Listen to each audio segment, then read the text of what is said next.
आज के इस वीडियो में 200 महत्वपूर्ण प्रश्नों को कवर करेंगे और ये प्रश्न वन लाइनर होंगे। इसके लिए चौथा भाग है।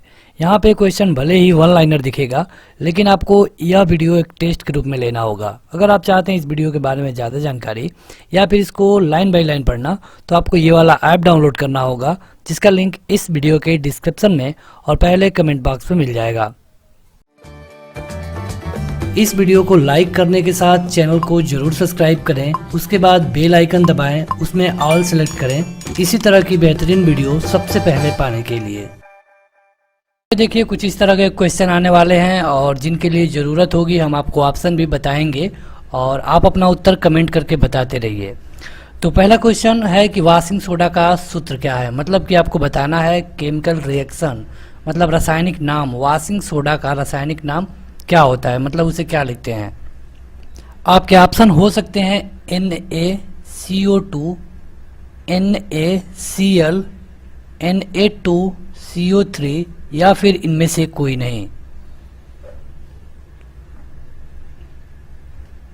तो इसके लिए आपका सही उत्तर है Na2CO3, मतलब कि इसे हम कहते हैं वॉशिंग सोडा।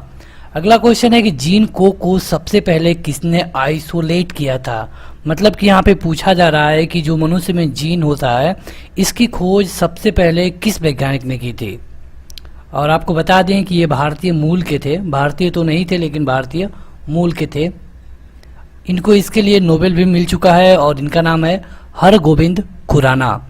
अगला है कि शनि के रिंग्स, जो शनि के रिंग्स है, मतलब कि जो शनि ग्रह है, इसके चारों तरफ जो रिंग्स पाए जाते हैं, इसको सबसे पहले किसने देखा। तो ये भी डायरेक्ट क्वेश्चन है और इसके लिए ऑप्शन देने की ज़रूरत ही नहीं है। अगर आपको ऑप्शन चाहिए तो हम दो ऑप्शन दे सकते हैं। पहला है आर्यभट्ट और दूसरा है गैलीलियो। तो इसके लिए सही उत्तर है गैलीलियो ने देखा था। देखिए, यहाँ पे जो ग्रह हैं उनकी संख्या है कितनी, 8। अगर आपसे ये पूछ लिया जाए कि ग्रहों की संख्या 9 कब तक थी, मतलब कि लास्ट ईयर बताइए जब तक कि ग्रहों की संख्या 9 मानी जाती थी, तो इसके लिए सही उत्तर है 2006। 2006 में चेक गणराज्य में एक मीटिंग होती है और वहाँ पे जो लास्ट ग्रह था यम, इसको ग्रह की श्रेणी से हटा दिया गया और तर्क क्या दिया गया कि मतलब कि यह ग्रह कहलाने के योग्य नहीं है, ये कई लोगों की कक्षाओं को क्रॉस कर रहा है। तो बढ़ते हैं आगे। अगला है कि लेंज का नियम किसके संरक्षण का नतीजा है। यहाँ पे हम वीडियो को ज़्यादा बड़ा नहीं करना चाहते हैं, इसलिए केवल हम 2 सेकंड रुकेंगे। आप अपना उत्तर कमेंट करके बताते रहिए। लेंज का नियम, जब हम लेंज के नियम पढ़ते हैं तो उसमें किसके संरक्षण के बारे में पढ़ते हैं। ऑप्शन हो सकता है ताप, चाल, दाब और इसके साथ हो सकता है ऊर्जा। बताइए। तो देखिए, लेंज के नियम में हमको पढ़ाया जाता है ऊर्जा का संरक्षण। मतलब कि ऊर्जा को ना तो हम खत्म कर सकते हैं ना तो हम उत्पादित कर सकते हैं, इसका बस फॉर्मेट चेंज होता रहता है। ये एक रूप से 2 रूप में कन्वर्ट होता रहता है। आपसे अगर पूछ लिया जाए कि अगर एक तीर धनुष है और यहाँ पे अगर इसमें एरो को फंसा करके टाइट करके रखा गया है, तो आप बताइए कि मतलब कि इस समय इसमें कौन सी ऊर्जा है। तो इस समय इसमें होती है स्थितिज ऊर्जा, क्योंकि ये रुका हुआ है और जब ही इस एरो को यहाँ से फ्री कर दिया जाएगा तो यहाँ पे इस एरो में कौन सी ऊर्जा हो जाएगी, गतिज ऊर्जा। तो यहाँ पे जो ऊर्जा है वो एक रूप से दूसरे रूप में कन्वर्ट होती रहती है और लेंज के नियम में हमें यही पढ़ाया जाता है कि ऊर्जा को हम ना तो उत्पन्न कर सकते हैं ना तो खत्म कर सकते हैं। अगला क्वेश्चन, किस पदार्थ के प्रतिरोध का ताप गुणांक लगभग 0 होता है। यहाँ पे देखिए, आपको बताना है कि मतलब कि ताप गुणांक कौन सा पदार्थ है जिसका ताप गुणांक लगभग 0 के बराबर होता है। ऑप्शन है Ag, Au, S और Na। देखिए, ये सिल्वर है, ये गोल्ड है, ये सल्फर है और ये सोडियम है। तो इसके लिए सही उत्तर है सिल्वर। सिल्वर को Ag हम लिखते हैं, तो सिल्वर को तो यस से शुरू होना चाहिए, लेकिन देखिए इसके लैटिन नाम के अनुसार इसका जो भी नामकरण किया गया है ये किया गया है। जैसे सोडियम का Na होता है, एल्युमिनियम का Al होता है, कार्बन का C होता है। तो इस तरह जो भी है आपको याद रखना चाहिए। आयरन का क्या होता है, Fe होता है। तो इसमें क्या होगा, इसके लिए सही उत्तर होता है Ag, मतलब कि सिल्वर। अगला है कि बैटरी की अवस्था ज्ञात की जाती है। मतलब कि बैटरी में कितना चार्ज है ये किसके द्वारा पता चलेगा।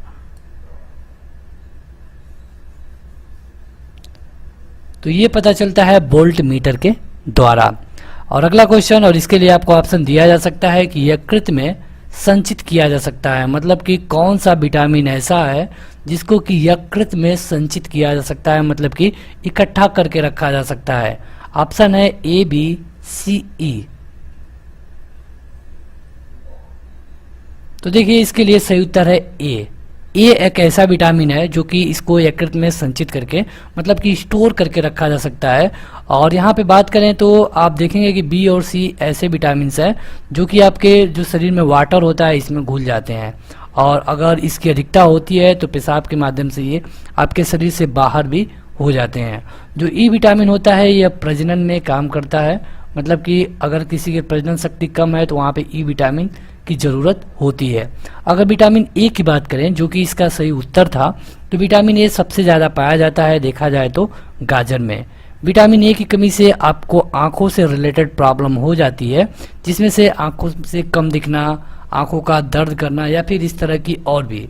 अगर पूछा जाए कि विटामिन ए की कमी से कौन सा रोग होता है, तो इसके लिए सही उत्तर है रतौंधी। रतौंधी में और मोतियाबिंद में लोग कंफ्यूजन हो जाते हैं कि रतौंधी और मोतियाबिंद में क्या डिफरेंस है। तो देखिए मोतियाबिंद एक अलग चीज़ है, रतौंधी अलग चीज़ है। ये अलग बात है कि ये दोनों आँखी की बीमारी हैं। देखिए मोतियाबिंद में क्या होता है कि आपकी जो पुतली है उसके ऊपर एक परत जमने लगती है, और ये जब परत होती है तो आपको कम दिखाई देने लगता है, और जब इसका इलाज होता है तो इसी परत को डॉक्टर हटा देता है, जो कि एक वास्टेज होती है। तो इसको जब हटा दिया जाता है तो आपका ये रोग खत्म हो जाता है।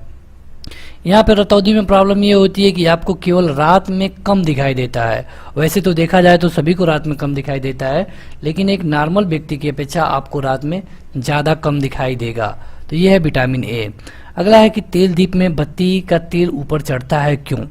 मतलब कि जो बत्ती होती थी पहले, जो लालटेन यूज की जाती थी, इसमें बत्ती यूज होता था। जैसे कि यहाँ पे इसका तेल का बर्तन होता था, यहाँ पे जलना है, तो यहाँ से यहाँ तक जो तेल जा रहा है ये किस कारण जा रहा है? ऑप्शन अगर चाहिए तो ऑप्शन है पृष्ठ तनाव, केशिकात्व, और अपवर्तन, या फिर परावर्तन।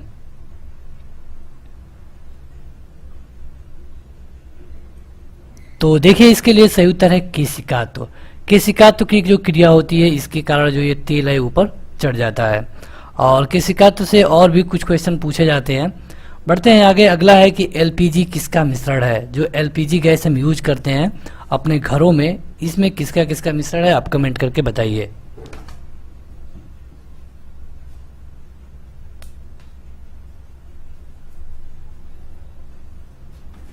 तो यहाँ पे देखिए इसके लिए वैसे तो ऑप्शन देने की जरूरत ही नहीं है। यहाँ पे इसमें ब्यूटेन, प्रोपेन होता है। खास रूप से दो गैसें होते हैं, लेकिन इसमें एक गैस और मिलाया जाता है जिसे कहते हैं मरकैप्टन, और ये इसलिए मिलाया जाता है ताकि जब भी कभी लीकेज हो तो आपको पता चल सके।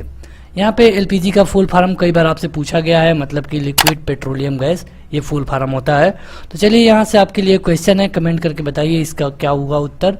सीएनजी का आपको फुल फॉर्म बताना है, जो कि हम गाड़ियों में, वाहनों में यूज करते हैं। अगला है कि कास्ट आयरन तन्य होता है। जो कास्ट आयरन तन्य होता है, मतलब कि जो कास्ट आयरन होता है वह उसे आप देखेंगे तो वो टाइट नहीं होता है। तन्य का मतलब कि टाइट, लेकिन इसमें हम क्या चीज़ मिला दें कि ये टाइट हो जाए? और आपके ऑप्शन है एल्युमिनियम, मैग्नीशियम, सल्फर और क्लोरीन। तन्य मतलब कि इसको तार के रूप में एक खींचा जा सके, तो इसके लिए सही उत्तर होगा मैग्नीशियम। मैग्नीशियम को अगर हम मिला देते हैं कास्ट आयरन में तो ये हो जाता है ये तन्य। अगला है कि विद्युत ऊर्जा को मापने के लिए उपयोग किए जाने वाले मीटर को क्या कहते हैं? मतलब कि विद्युत ऊर्जा को अगर हमको मापना हो तो हम किस में मापते हैं? इसके लिए कोई ऑप्शन की ज़रूरत ही नहीं है, ये तो डायरेक्ट क्वेश्चन है, आपको सीधे उत्तर पता होना चाहिए। तो इसे हम मापते हैं किलोवाट मीटर में, किलोवाट घंटा मीटर में। अगला है कि किसी सेल को संग्राहक सेल कहते हैं, और मतलब कि जो संग्राहक सेल होता है ये किस तरह का सेल होता है? ऑप्शन हो सकते हैं आपके प्राथमिक या फिर द्वितीयक। तो इसके लिए सही उत्तर होगा द्वितीयक। अगला क्वेश्चन है कि बायोगैस में मुख्यतः होता है, जो बायोगैस होता है इसमें मुख्यतः क्या होता है? बायोगैस की बात पूछी गई है। अगर आपको ऑप्शन चाहिए तो ऑप्शन है NH3, CH4, N2H4 और C2H8। तो देखिए बायोगैस में होता है CH4। CH4 मतलब कि क्या होता है? मेथेन। मेथेन का दूसरा नाम क्या है? तो मार्स गैस। मार्स गैस कहते हैं कहाँ पे ज़्यादा पाई जाती हैं? तो खदानों में। खदानों में इनके पाए जाने से नुकसान क्या होता है? तो वहाँ पे आग लग जाती है, ये जलने में सहायक होती है। आग ना लगे इसके लिए खदानों में क्या यूज किया जाता है? तो एक सुरक्षा लैंप यूज किया जाता है। सुरक्षा लैंप जो कि आपने देखा होगा, जो भी वर्कर होते हैं उनके जो हैट होती है, टोपी होती है, उनके आगे ये लैंप लगाया गया होता है जो कि उनको आगे देखने में सहायक होता है। ये सुरक्षा लैंप किसने बनाया था ये भी पूछा जाता है। तो ये बनाया गया था डेवी के द्वारा। इसे डेवी का सुरक्षा लैंप भी कहा जाता है। अब बढ़ते हैं आगे। तो अगला क्वेश्चन है कि प्रतिध्वनि का कारण है। प्रतिध्वनि माने इको जिसको हम कहते हैं, तो प्रतिध्वनि का कारण क्या है? और अगर आपके ऑप्शन चाहिए अगर आपको, तो यह है अपवर्तन, परावर्तन, पूर्ण आंतरिक परावर्तन। चलिए बताइए कि इनमें से कौन सही है आपके अनुसार। देखिए यहाँ पे मतलब कि पहले से ऑप्शन नहीं लिखे गए हैं। कारण ये है कि ये उस तरह के लिए वीडियो नहीं बनाई गई थी, लेकिन कई लोगों के कमेंट आ रहे थे कि इसे क्वेश्चन वाइज बनाइए ताकि वो लोग अपना उत्तर कमेंट करके दे पाएँ, तो इसीलिए हम ऑप्शन दे रहे हैं। और इसके लिए सही उत्तर है परावर्तन। जब भी कोई भी ध्वनि टकरा करके हमारे यहाँ आती है तो इसे कहते हैं परावर्तन। और जो भी इको का कारण है, प्रतिध्वनि का कारण है, ये परावर्तन के कारण ही होता है। अपवर्तन क्या होता है? तो देखिए अपवर्तन का मतलब ये होता है कि जब भी कोई गिलास में अगर सिक्का पड़ा हुआ है और यहाँ पे पानी भरा हुआ है तो हम देखते हैं तो सिक्का हमको थोड़ा सा ऊपर महसूस होता है, इसे कहते हैं मतलब कि परावर्तन। ये प्रकाश में आपको अपवर्तन कहा जाता है, इसे प्रकाश में आपको पढ़ाया जाता है। यहाँ पे एक चीज़ पूछा जाता है कि जो तालाब की पेंदी होती है हमको कुछ ऊपर दिखाई देती है, इसका कारण क्या है? तो ये भी है प्रकाश का अपवर्तन। तो बढ़ते हैं आगे। अगला क्वेश्चन है कि कोशिका के अंदर सूचना का प्रवाह होता है किसके द्वारा? और ऑप्शन है DNA के द्वारा, RNA के द्वारा, या फिर RBC के द्वारा, या फिर WBC के द्वारा। तो देखिए इसके लिए सही उत्तर है RNA के द्वारा। RNA के द्वारा होता है कोशिका के अंदर सूचना का प्रवाह। कोशिका देखा जाए तो हमारे शरीर की सबसे छोटी इकाई है। कोशिका मिल करके क्या बनाती है?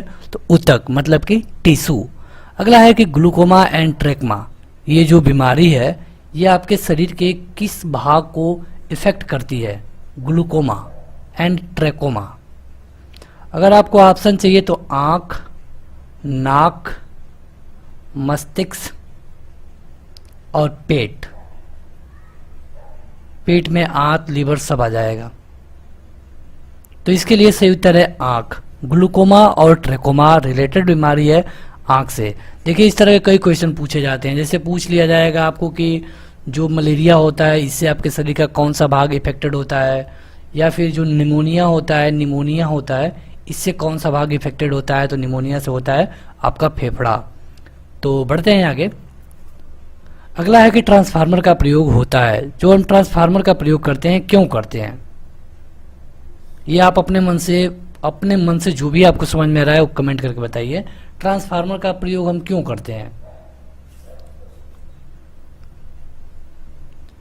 तो देखिए ट्रांसफार्मर का प्रयोग हम किस लिए करते हैं कि जब मतलब हाई वोल्टेज को लो वोल्टेज में, या फिर लो वोल्टेज को थोड़ा हाई वोल्टेज में बदलना हो तो वहाँ पर हम यूज करते हैं ट्रांसफार्मर का, मतलब कि वोल्टेज चेंज करने के लिए।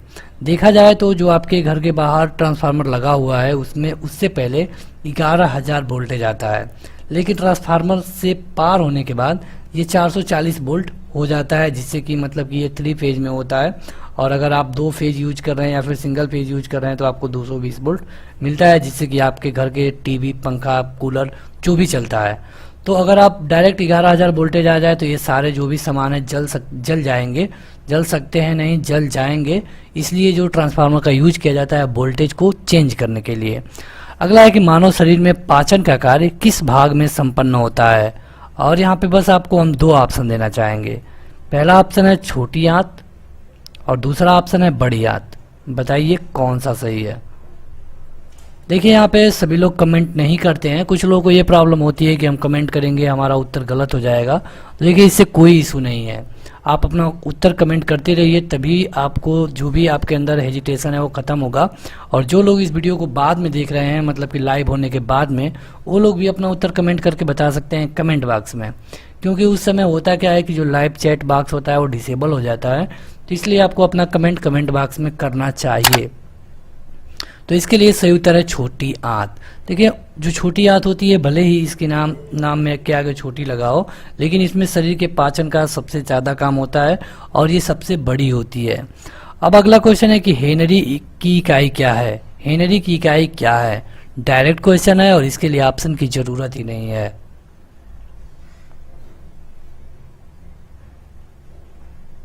कमेंट करके बताइए अगर आपको पता है तो इसके लिए सही उत्तर क्या होगा। देखिए इसके लिए सही उत्तर होगा आपका प्रेरकत्व। प्रेरकत्व कहते हैं इसे। और अगला क्वेश्चन है कि सामान्य आंख के लिए स्पष्ट दर्शन की न्यूनतम दूरी कितनी होती है। ये तो क्वेश्चन मतलब कि कई बार पूछा जा चुका है। और अगर आपको ऑप्शन चाहिए तो ऑप्शन है 15 सेंटीमीटर, 20 सेंटीमीटर, 25 सेंटीमीटर और 50 सेंटीमीटर। तो इसके लिए सही उत्तर है 25 सेंटीमीटर। 25 सेंटीमीटर होता है सामान्य आंख के लिए न्यूनतम दूरी, जहाँ पे हम स्पष्ट देख सकते हैं। अगला है कि जी इकाई है। जो जी होती है इसकी इकाई बताइए। देखिए एक होता है स्मॉल जी, एक होता है कैपिटल जी। तो इसमें से जो स्मॉल जी होता है मीटर पर सेकेंड स्क्वायर, इसको हम काउंट करते हैं क्योंकि ये ग्रेविटेशनल फोर्स होता है। लेकिन यहाँ पे आपको बताना है कैपिटल जी को हम किस में काउंट करते हैं। आपने 11th में इसको पढ़ा होगा। तो ये होता है न्यूटन मीटर स्क्वायर पर केजी स्क्वायर। अगला है कि CaOH का होल ट्वाइस, और ये आपको बताना है कि ये किसका रासायनिक सूत्र है। कमेंट करके बताइए। डायरेक्ट क्वेश्चन है, इसके लिए किसी ऑप्शन की जरूरत ही नहीं है। तो इसके लिए सही उत्तर है कास्टिक चूना।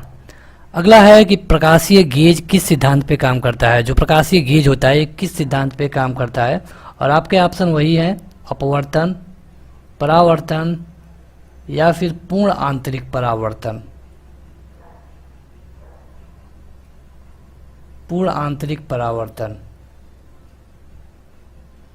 तो प्रकाशीय गेज जो होता है, जो इसे हम यूज करते हैं, ये काम करता है किसके पे, तो ये परावर्तन पे। मतलब कि जो भी किरण होती है वो परावर्तित होने के बाद वहाँ पे हमें इस गेज के मतलब गेज को हम यूज कर पाते हैं। अगला है कि हरे पौधों का आवश्यक पोषक तत्व लगभग कितना है। हरे पौधों को लगभग कितने आवश्यक पोषक तत्व चाहिए। अगर ऑप्शन चाहिए तो 10, 16, 22 और 32, ये आपको ऑप्शन दिए जा सकते हैं। सही उत्तर है 16। अगला क्वेश्चन है कि डीएनए का डबल हेलिक्स मॉडल किसने दिया था। डायरेक्ट क्वेश्चन है और आपने जरूर पढ़ा होगा। डीएनए को मतलब कि जो डीएनए होता है इसमें बताया इन उन लोगों ने, यहाँ पे इसमें डबल हेलिक्स होता है। तो ये सबसे पहले किसने बताया, तो ये बताया गया था वाटसन और क्रिक के द्वारा। आपने जरूर पढ़ा होगा। अगला है कि एस्कॉर्बिक एसिड किसका रासायनिक नाम है। विटामिन ए का, विटामिन बी का, विटामिन सी का, विटामिन ई का। इसमें से किस विटामिन को हम एस्कॉर्बिक एसिड कहते हैं। तो ये होता है विटामिन सी। विटामिन सी को हम कहते हैं एस्कॉर्बिक एसिड। देखिए इस तरह की वीडियो आपको हर रोज शाम को 3:30 पे और शाम को 8 बजे मिलती है। तो इस समय आप लाइव होकर इन्हें देख सकते हैं, हालांकि बाद में भी आप देख करके अपना उत्तर कमेंट कर पाएंगे। अगला है कि एक गैस के रुद्धोष्म दबाव के दौरान उसके तापक्रम पे क्या असर पड़ेगा। ऑप्शन है बढ़ेगा या फिर घटेगा। रुद्धोष्म हम बता दे रहे हैं, मतलब कि प्रेशर की बात हो रही है। अगर हम एक गैस को प्रेशर दे के उसको कम से कम आयतन में करना चाहते हैं तो उस समय उसके टेम्परेचर पे क्या असर पड़ेगा, तो ये बढ़ेगा। अगला है कि गाय के दूध में जो पीलापन होता है इसका कारण क्या है। जो गाय के दूध में पीलापन होता है इसका कारण क्या है, क्योंकि आप देखेंगे कि जो गाय शुरू में जब बच्चा देती है उस समय जो इसका दूध होता है हल्का हल्का पीला होता है। तो ये आपको बताना है कि इसका कारण क्या है। तो इसमें होता है कैरोटीन। ये सब डायरेक्ट क्वेश्चन है और आपको इनका उत्तर डायरेक्ट पता होना चाहिए। इस तरह के क्वेश्चन के लिए ऑप्शन की ज़रूरत ही नहीं है। आगे बढ़ते हैं तो अगला है कि प्रकाश के दो अलग स्वरूप हैं। और दो अलग स्वरूप मतलब कि प्रकाश के अलग अलग गुण क्या हैं। तो देखिए प्रकाश के तो कई गुण हैं, देखा जाए तो परावर्तन है, अपवर्तन है और इसके साथ पूर्ण आंतरिक परावर्तन भी है। अब सबका हम एक एक उदाहरण बता दे रहे हैं। देखिए परावर्तन मतलब होता है जब भी कोई टकरा करके कहीं से आए, इसे कहते हैं परावर्तन। अपवर्तन का हमने अभी आपको बताया, जैसे कि कोई तालाब मतलब कि उसकी पेंदी थोड़ी सी ऊपर ऊपर अगर है तो क्यों ऊपर दिखती है। और ये भी पूछा जाता है कि सिक्का ऊपर फील हो रहा है तो इसका क्या कारण है। या फिर कभी कभी आपसे पूछ लिया जाता है कि कोई गिलास है, इसमें अगर पानी भरा हुआ है, कोई हम डंडा अगर यहाँ पे कोई भी स्टिक डालते हैं, ये हमको थोड़ा सा ऊपर महसूस होता है, इसका कारण क्या है। तो ये भी प्रकाश का अपवर्तन ही है। पूर्ण आंतरिक परावर्तन से होता है कि जो हीरा है ये क्यों चमकता है, तो ये पूर्ण आंतरिक परावर्तन के कारण ही चमकता है। पूछ लिया जाता है कि हमें जो मृग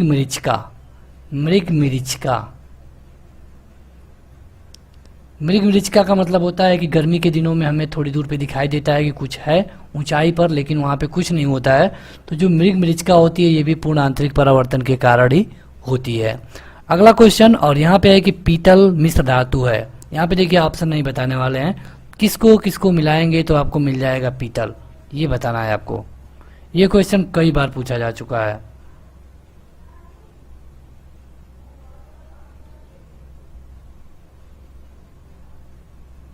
तो देखिए अगर तांबा और जस्ता को आप मिलाते हैं तो बन जाता है क्या, पीतल।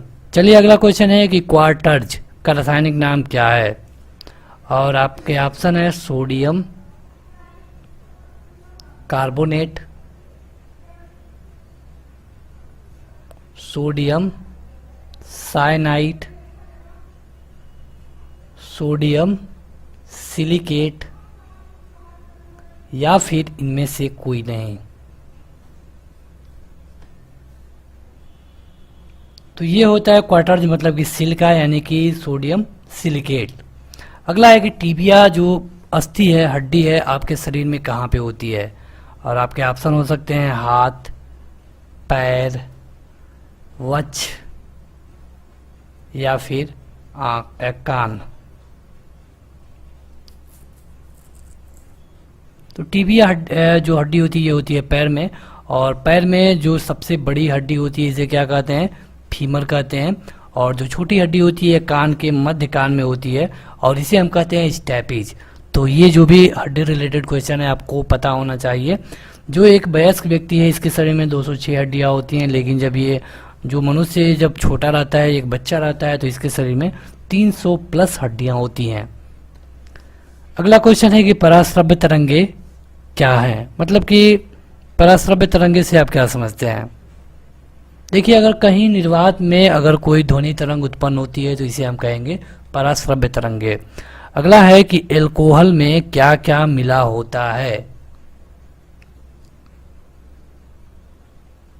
यह आपको बताना है कि एल्कोहल में क्या क्या मिला होता है।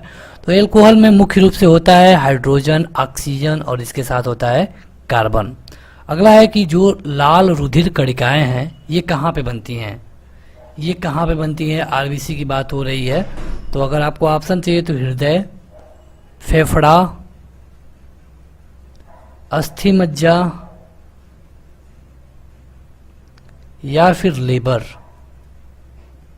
जो आरबीसी होती हैं ये कहाँ पे बनती हैं, तो ये बनती है आपके अस्थि मज्जा में। अगला क्वेश्चन है कौन सा रोग विषाणु के कारण होता है, विषाणु के कारण कौन सा रोग होता है। देखिए कई बार पूछा जाता है रोगाणु मतलब कि रोग विषाणु, वायरस, बैक्टीरिया किसके कारण होते हैं। तो विषाणु के कारण आपको जो भी रोग पता है आप कमेंट करके बताइए अपने हिसाब से। तो अगर आपने चेचक का नाम सुना हो तो ये होता है विषाणु के कारण। हालांकि चेचक अब इंडिया से लगभग खत्म होने के कगार पे है। और आगे बढ़ते हैं, लेकिन उससे पहले जो लोग इस वीडियो को अभी तक लाइक नहीं किए हैं लाइक कर दीजिए। और आप लोग शेयर नहीं करते हैं इसलिए इसे शेयर भी कर दिया करिए ताकि और भी लोग जुड़ पाएँ। और जो भी आपके पास ग्रुप है उसमें शेयर कर दिया करिए, कितना टाइम लगता है शेयर करने में। अगला है कि जो मलेरिया होता है इसमें आपके शरीर का कौन सा अंग प्रभावित होता है, और ऑप्शन है हृदय, फेफड़ा, प्लीहा या फिर लीवर। मलेरिया में देखिए, मलेरिया जो होता है ये मादा एनोफिलीज मच्छर के काटने से होता है। इसमें जो नर मच्छर होता है उसके काटने से मलेरिया नहीं होता है। और देखा जाए तो ये सबसे ज़्यादा इफेक्ट करता है प्लीहा को, उसके बाद कहीं जाके लीवर को। मतलब कि अगर कहीं प्लीहा नहीं है ऑप्शन तो आप लीवर को ट्रिक कर सकते हैं, लेकिन अगर प्लीहा है तो आप प्लीहा को ही ट्रिक करेंगे। अगला है कि व्यक्ति का भार उस लिफ्ट में अधिक होगा, मतलब कि किस लिफ्ट में व्यक्ति का भार अधिक लगेगा, जब लिफ्ट ऊपर जा रही हो, जब लिफ्ट नीचे जा रही हो, जब लिफ्ट की रस्सी टूट गई हो, या फिर इनमें से कोई नहीं। तो देखिए यहाँ पे कई क्वेश्चन बनते हैं, कई तरीके से पूछे जाते हैं। अगर लिफ्ट ऊपर जा रही होगी तो क्या होगा, व्यक्ति का भार अधिक महसूस होगा। जब लिफ्ट नीचे जा रही होगी तो व्यक्ति का भार कम महसूस होगा, और जब लिफ्ट की रस्सी टूट जाती है तो व्यक्ति का भार 0 महसूस होता है। तो इन 3 चीज़ों को आप जान लीजिए, ये कई बार अलग अलग तरीके से आपके परीक्षा में पूछे जाते हैं। एक बार और, जब लिफ्ट ऊपर जाएगा तो अधिक भार महसूस होगा, नीचे जाएगा तो कम होगा, और रस्सी अगर टूट जाती है तो वहाँ पे 0 महसूस होता है। अगर स्वस्थ दांत आपको चाहिए तो चलिए, ये क्वेश्चन गड़बड़ है। अगला है कि मिल्क ऑफ मैग्नीशिया का उपयोग किस रूप में होता है। मिल्क ऑफ मैग्नीशिया का उपयोग किस रूप में होता है। देखिए, मिल्क ऑफ मैग्नीशिया एक एसिड है और एसिड को रोकने वाला है, और जब एसिड को रोकने के लिए जो भी प्रयोग होता है उसे हम कहते हैं अम्लरोधी पदार्थ। अगला है कि शरीर में इंसुलिन को स्रावित करने के लिए कौन सी ग्रंथि उत्तरदायी होती है। मतलब कि शरीर में ऐसी कौन सी ग्रंथि है जिससे कि इंसुलिन निकलता है। डायरेक्ट क्वेश्चन है तो इसके लिए सही उत्तर है पेनक्रियाज। और अगला है कि टाइफाइड से आपके कौन से अंग को प्रभावित होती है। अभी आपने देखा कि प्लीहा में, मलेरिया में प्लीहा मतलब कि इफेक्टेड होता है, लेकिन टाइफाइड में क्या होगा। और आपको हम वही ऑप्शन दे सकते हैं, प्लीहा, क्योंकि लगभग उसी तरह का रोग है ये भी। लेकिन इसमें होता है आंत, जो आपकी आंत होती है उसमें जो आंत होती है टाइफाइड में इफेक्टेड हो जाती है। आप देखेंगे कि मतलब कि उनका जो भोजन है वो नहीं पचता है, और ये होता है अक्सर टाइफाइड में। अगला है कि दांत में अधिकतम क्या होता है, कैल्शियम, फास्फोरस, मिनरल या फिर विटामिन। तो इसके लिए सही उत्तर है कैल्शियम। अगर देखा जाए कि पूछा जाए कि दूसरे नंबर पे क्या होता है तो इसके लिए सही उत्तर है फास्फोरस। बढ़ते हैं आगे। अगला है कि यदि कोई व्यक्ति दूर स्थित वस्तु को देखने में सक्षम नहीं है तो वह किस रोग से पीड़ित है। और आप बता सकते हैं, आपके ऑप्शन हैं दूरदृष्टि, निकट दृष्टि, मायोपिया। अगर आपको एक से अधिक उत्तर सही लगते हैं तो भी आप कमेंट करके बता सकते हैं। तो इसके लिए सही उत्तर है मायोपिया। और मायोपिया को कहते क्या है, तो निकट दृष्टि दोष कहते हैं। देखिए, निकट दृष्टि दोष में क्या होता है कि नज़दीक का तो दिखता है लेकिन दूर का नहीं दिखता है, यानी कि इसकी ये दोनों ऑप्शन सही है। मायोपिया को ही निकट दृष्टि दोष कहा जाता है। और इसमें होता क्या है कि व्यक्ति दूर का नहीं देख पाता है, और अगर व्यक्ति दूर का नहीं देख पा रहा है तो उसको कौन सा लेंस लगाना पड़ेगा, अवतल या फिर उत्तल, बताइए कमेंट करके। तो उसको लगाना पड़ेगा अवतल। अगला है कि इंद्रधनुष कब बनता है। कब बनता है आपको पता होगा, किस मौसम में बनता है, तो ये बनता है बरसात के मौसम में। और बरसात के मौसम में बनने का कारण क्या है, तो जब बारिश होती है उसके बाद जो आसमान में बूंदें रहती हैं, जब अधिक बूंदें रहती हैं और जब प्रकाश उस पर पड़ता है तो वहाँ पे इंद्रधनुष बनता है। अगला है कि सोना महत्वपूर्ण धातु है क्यों। सोना का यूज हम अधिकतम कहाँ करते हैं, गोल्ड का। इंडिया की बात किया जाए तो देखिए यहाँ पे इसकी अधिकतम यूज होता है आभूषण बनाने में। अगला है कि इसमें से कौन सा अंग है जो यूरिया जैसे अपशिष्ट पदार्थों को शरीर से बाहर निकालता है। ऑप्शन है पित्त, गुर्दा, लीवर या फिर फेफड़ा। बेहद आसान क्वेश्चन है और इन ऑप्शन को देखने के बाद तो एकदम आसान हो जाता है। तो आज की इस वीडियो का ये अंतिम क्वेश्चन होगा और जो लोग लाइक नहीं किए हैं इसे लाइक कर दें। तो इसके लिए सही उत्तर है गुर्दा। कि भारतीय राष्ट्रीय कांग्रेस के संस्थापक कौन थे? संस्थापक पूछा गया है और इसके लिए अगर आपको ऑप्शन की ज़रूरत है तो ऑप्शन है JL नेहरू मतलब कि जवाहरलाल नेहरू, इंदिरा गांधी,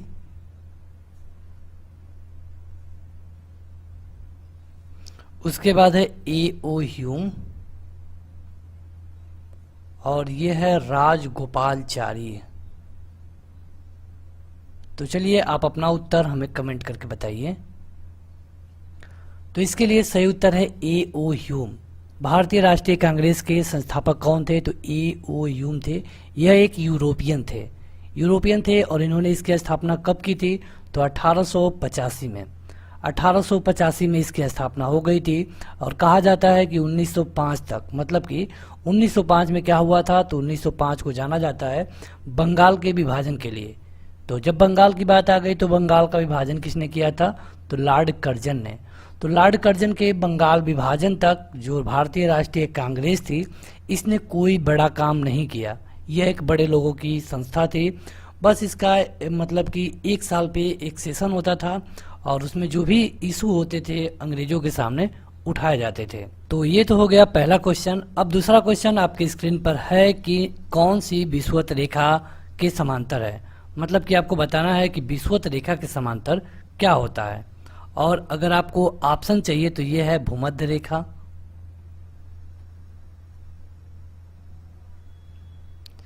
अक्षांश या ध्रुव, या फिर इनमें से कोई नहीं। आप बताइए कि इनमें से कौन विषुवत रेखा के समांतर होता है। तो इसके लिए क्या सही उत्तर होगा? तो ये होगा अक्षांश। अगला क्वेश्चन है और इसके लिए ऑप्शन की जरूरत नहीं पड़ेगी। मणिपुर की राजधानी कहाँ पे है? मणिपुर की राजधानी, तो मणिपुर की राजधानी है इम्फाल में। देखिए इस तरह के राजधानी वाले क्वेश्चन भी पूछे जाते हैं और हालांकि यहाँ से जब हार्ड क्वेश्चन बनेगा तो वो करंट से बनता है। जैसे कि पूछ लिया जाएगा कि उस समय के गवर्नर कौन थे। तो ये है मणिपुर की राजधानी इम्फाल। बढ़ते हैं आगे। अगला क्वेश्चन है कि भारतीय डीजल इंजन विनिर्माण इकाई मतलब कि डीजल लोकोमोटिव वर्क्स ये कहाँ पर स्थित है? और अगर आपको ऑप्शन चाहिए तो ऑप्शन है लखनऊ, वाराणसी, इलाहाबाद जिसका अब प्रयागराज हो गया है, या फिर गोरखपुर।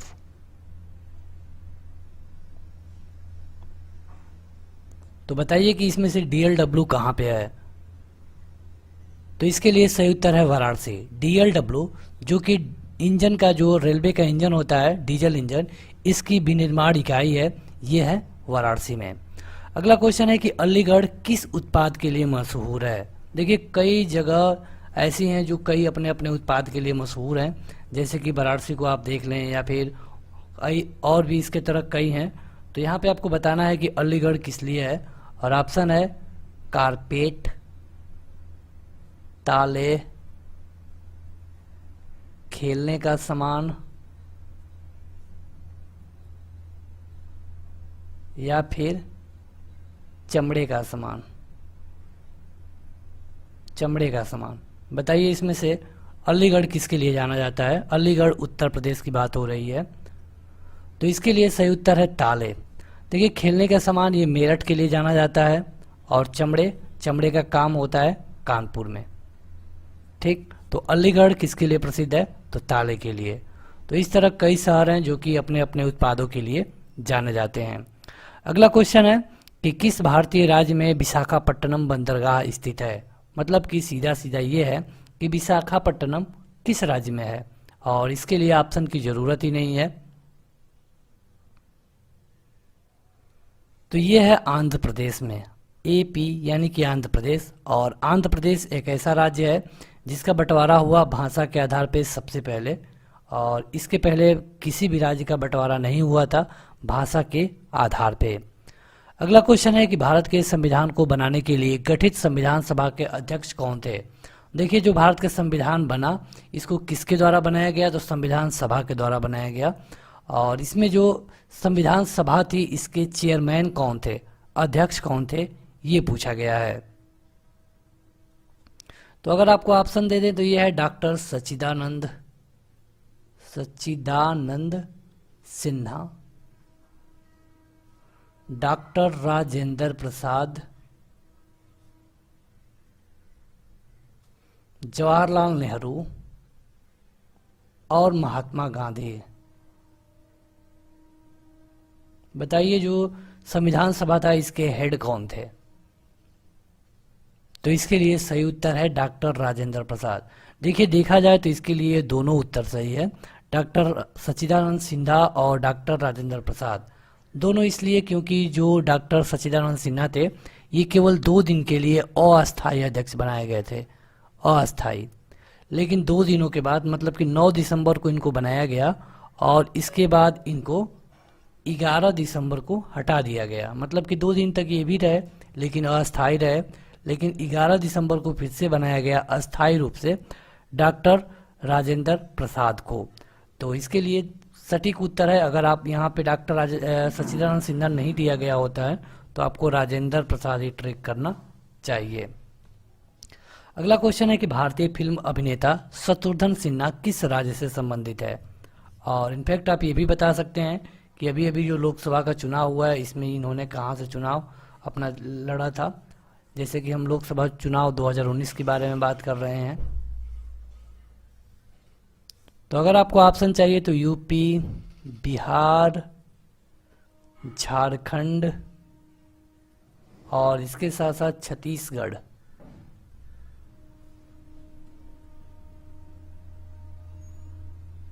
बताइए आपको क्या लगता है। तो इसके लिए सही उत्तर है बिहार, और इनको बिहारी बाबू भी कहा जाता है।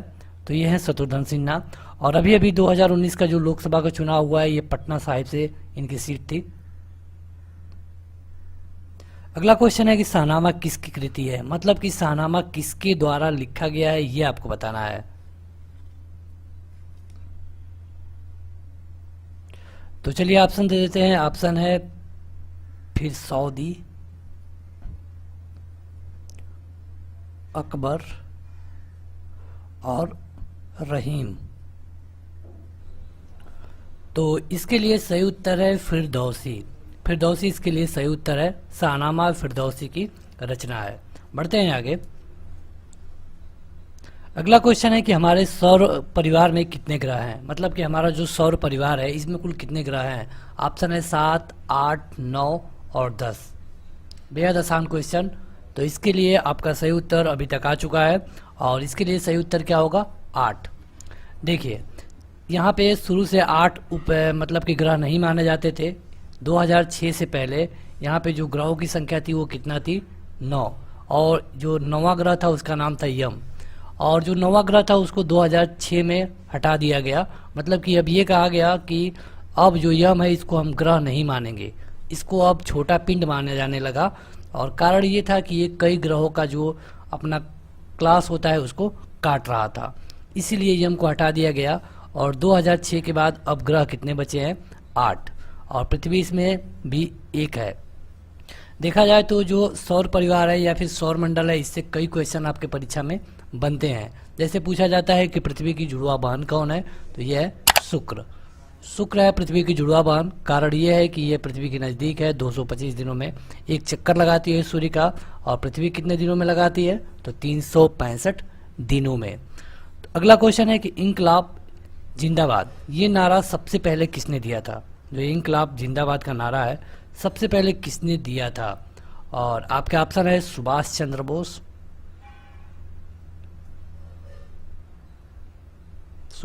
बोस, भगत सिंह, जवाहरलाल नेहरू और महात्मा गांधी। चलिए बताइए कमेंट करके तुरंत। तो सबसे पहले ये नारा दिया गया था सरदार भगत सिंह के द्वारा। सरदार भगत सिंह इसका सही उत्तर है। देखिए आप अपना उत्तर तुरंत कमेंट करके बता दिया करिए, और अगर अभी तक आपने इस वीडियो को लाइक नहीं किया है तो इसे लाइक कर दीजिए, इसे शेयर भी करिए ताकि और भी लोग इस वीडियो से जुड़ पाएँ। अगला है कि भारत का सर्वोच्च पुरस्कार है, सर्वोच्च पुरस्कार। और देखिए सर्वोच्च पुरस्कार, यहाँ पे हम आपको एक हिंट दे दें, ये नागरिक पुरस्कार की बात की गई है। तो इसके लिए आपका सही उत्तर क्या होगा, कमेंट करके बताइए। ऑप्शन है परमवीर चक्र, उसके बाद से भारत रत्न, उसके बाद से खेल रत्न, और इनमें से कोई नहीं। देखिए अगर आपसे ये पूछा जाता है कि भारत का सर्वोच्च पुरस्कार और आपको ये ऑप्शन दिए जाते हैं तो यहाँ पे दो उत्तर सही हो जाएगा, परमवीर चक्र और भारत रत्न। लेकिन अगर आपसे ये पूछ लिया जाता है कि सर्वोच्च नागरिक पुरस्कार कौन है, तो इसके लिए सही क्या होगा, भारत रत्न। नागरिक पुरस्कार पूछा जाएगा तो भारत रत्न, और अगर सैनिक पुरस्कार पूछा जाता है, मतलब कि किसी सैनिक को दिया जाना है मरने के बाद या फिर उससे पहले, तो ये होता है परमवीर चक्र। तो यहाँ पे हमने पहले ही बता दिया था कि आपको बताना क्या है, नागरिक पुरस्कार। अगला क्वेश्चन है कि भारत का कौन सा शहर गुलाबी नगरी के नाम से जाना जाता है। गुलाबी नगरी बेहद आसान क्वेश्चन है, और आपके ऑप्शन है लखनऊ, दिल्ली, चंडीगढ़ और जयपुर। देखा जाए तो सभी राजधानियों के नाम है, आपको बताना है गुलाबी नगरी के नाम से किसको जाना जाता है।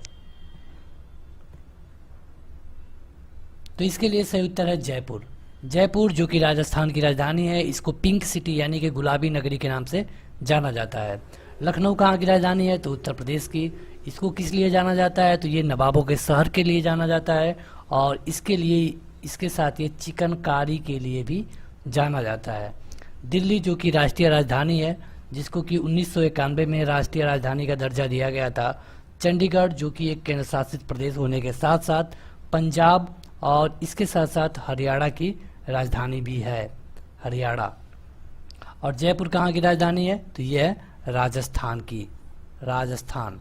अगला क्वेश्चन है कि भारत में सबसे पहली रेलगाड़ी कब चली।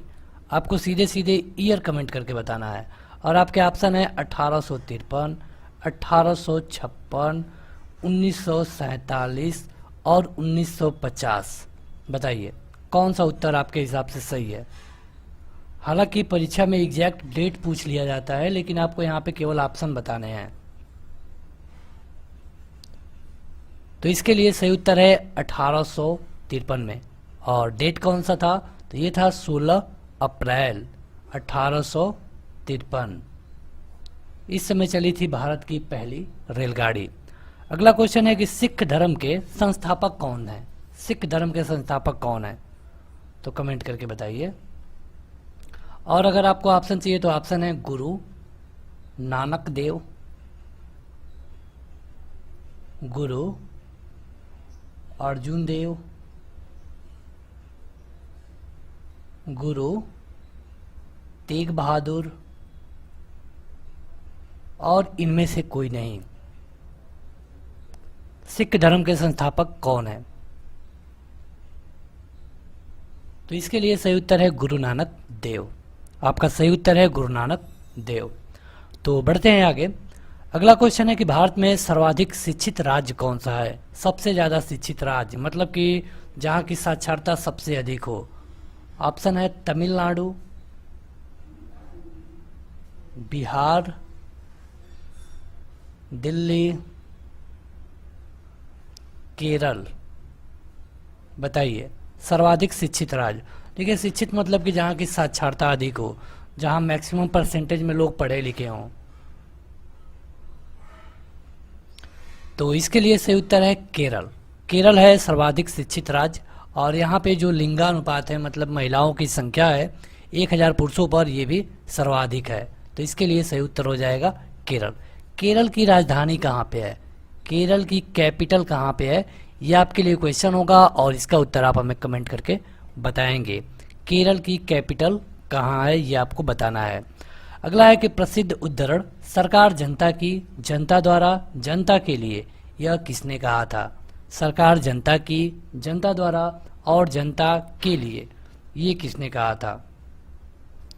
तो ऑप्शन है जवाहरलाल नेहरू, महात्मा गांधी, अब्राहम लिंकन,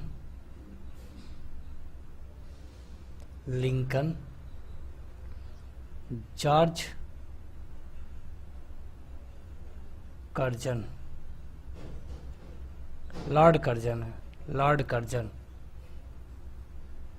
सरकार जनता की, जनता द्वारा और जनता के लिए, तो ये सबसे पहले कहा गया था अब्राहम लिंकन के द्वारा। और अब्राहम लिंकन कौन थे? तो ये अमेरिका के प्रेसिडेंट रह चुके हैं। अगला क्वेश्चन है कि जो बोध गया है ये किस धर्म से संबंधित है? और आपका ऑप्शन है हिंदू, मुस्लिम, बौद्ध या फिर सिख। किस धर्म से संबंधित है बोध गया? तो इसके लिए सही उत्तर है बौद्ध धर्म। यह है बौद्ध धर्म से संबंधित। यहीं पे जो भगवान बुद्ध थे उनको ज्ञान की प्राप्ति हुई थी और तभी से वो बुद्ध कहलाने लगे। बढ़ते हैं आगे। अगला क्वेश्चन है कि अंतिम मुगल शासक बहादुर शाह जफर की मृत्यु कहाँ पे हुई थी? और आपके ऑप्शन है Kerala, Rangoon,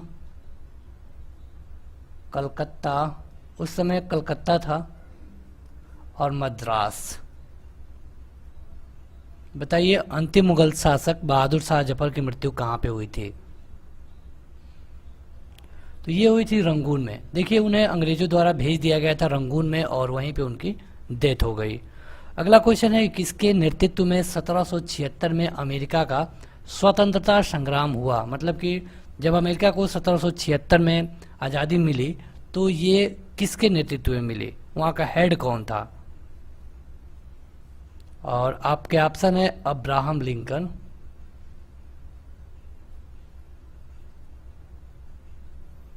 George Washington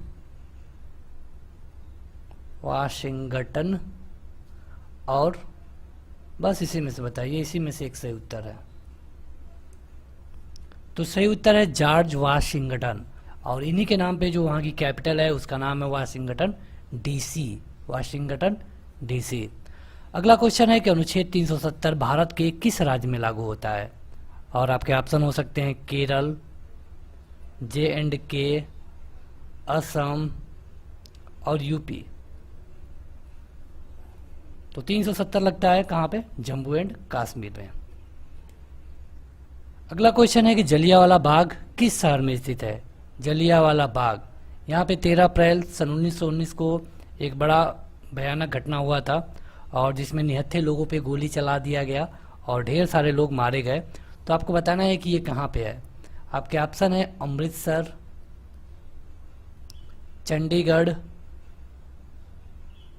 Madras और असम।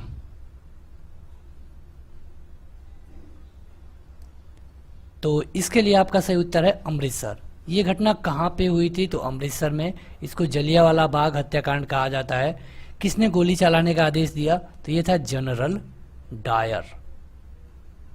और 13 अप्रैल सन 1919 की यह घटना थी।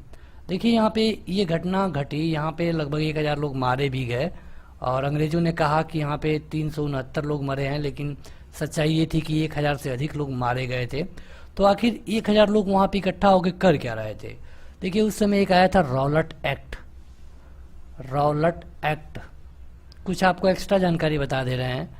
ये आया था 1919 में। कभी कभी आपसे परीक्षा में पूछा जाता है कि मतलब कि कब आया था। इसे गांधी जी ने काला कानून कहा। और ये काला कानून क्यों कहा? कानून तो था लेकिन काला क्यों हो गया? काला कानून इसलिए कि इसमें अंग्रेजों को अधिकार दिए गए थे, किसी भी पुलिस को अधिकार था कि किसी भी व्यक्ति को वो मतलब कि शक के आधार पे गिरफ्तार कर सकता है और उसको 3 महीने तक बिना कोर्ट में पेश किए अपने पास जेल में रख सकता है। और इसके लिए कहा गया न अपील, न वकील, न दलील। तो इसी में 2 लोगों की गिरफ्तारी हुई थी और उनका नाम था प्रोफेसर सतपाल और किचलू। ये 2 लोग थे, इनकी गिरफ्तारी हुई थी और इन्हीं दोनों लोगों की गिरफ्तारी का विरोध करने के लिए वहाँ पे लोग इकट्ठा हुए।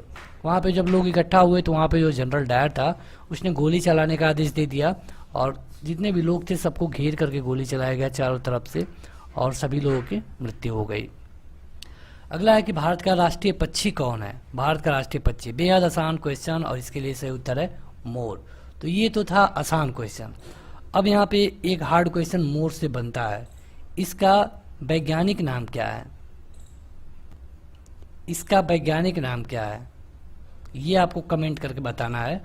और अगर आपको हिंट चाहिए तो हम आपको बता दें कि इसका नाम पी से शुरू हो सकता है, पॉसिबिलिटी है, लेकिन आपको बताना है कि मोर का वैज्ञानिक नाम क्या है। देखिए ये आपका राष्ट्रीय पक्षी है और आपसे परीक्षा में इसका वैज्ञानिक नाम पूछा जा सकता है। अगला क्वेश्चन है कि जय जवान जय किसान ये नारा किसने दिया था। तो सही नहीं, आपको पहले मतलब ऑप्शन दे दें तो जवाहरलाल नेहरू, उसके बाद से लाल बहादुर शास्त्री, अटल बिहारी वाजपेयी और इंदिरा गांधी। चलिए बताइए।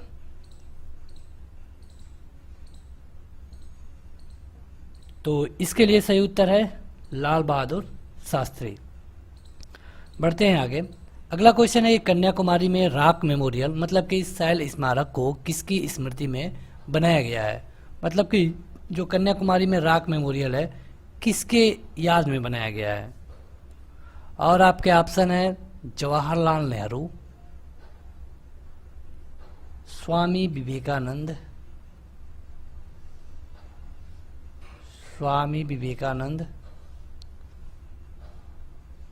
स्वामी अग्निवेश, बस इन्हीं में से आपको बताना है कन्याकुमारी में।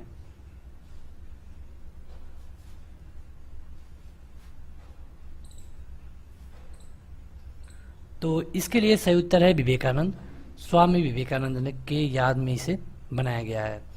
अगला क्वेश्चन है कि 1857 का विद्रोह है, ये जो विद्रोह है इसके बारे में आपको बताना है कि यह किस तरह का विद्रोह था। जैसे कि आम पब्लिक का था, सैनिक का था, राजाओं का था, किस तरह का विद्रोह था ये। तो ये विद्रोह था सैनिक विद्रोह। देखिए यहाँ पे हुआ क्या था कि जो भारतीय सैनिक थे उनको जो बंदूक दी गई थी उसमें गाय और सूअर की चर्बी हुआ करती थी और इसीलिए यह विद्रोह शुरू हुआ। हालांकि यह विद्रोह पूरे भारत में फैला लेकिन सफल नहीं हो पाया। कारण ये था कि लोगों में आपसी सामंजस्य की कमी थी। अगला क्वेश्चन है कि पृथ्वी पर सबसे बड़ा वृत्त है, पृथ्वी पे सबसे बड़ा वृत्त है मतलब कि पृथ्वी पे ऐसी कौन सी काल्पनिक रेखा है जो कि सबसे बड़ा वृत्त बनाती है। तो देखिए इसे कहते हैं हम भूमध्य रेखा। जहाँ पे जरूरत नहीं है हम आपको ऑप्शन नहीं दे रहे हैं।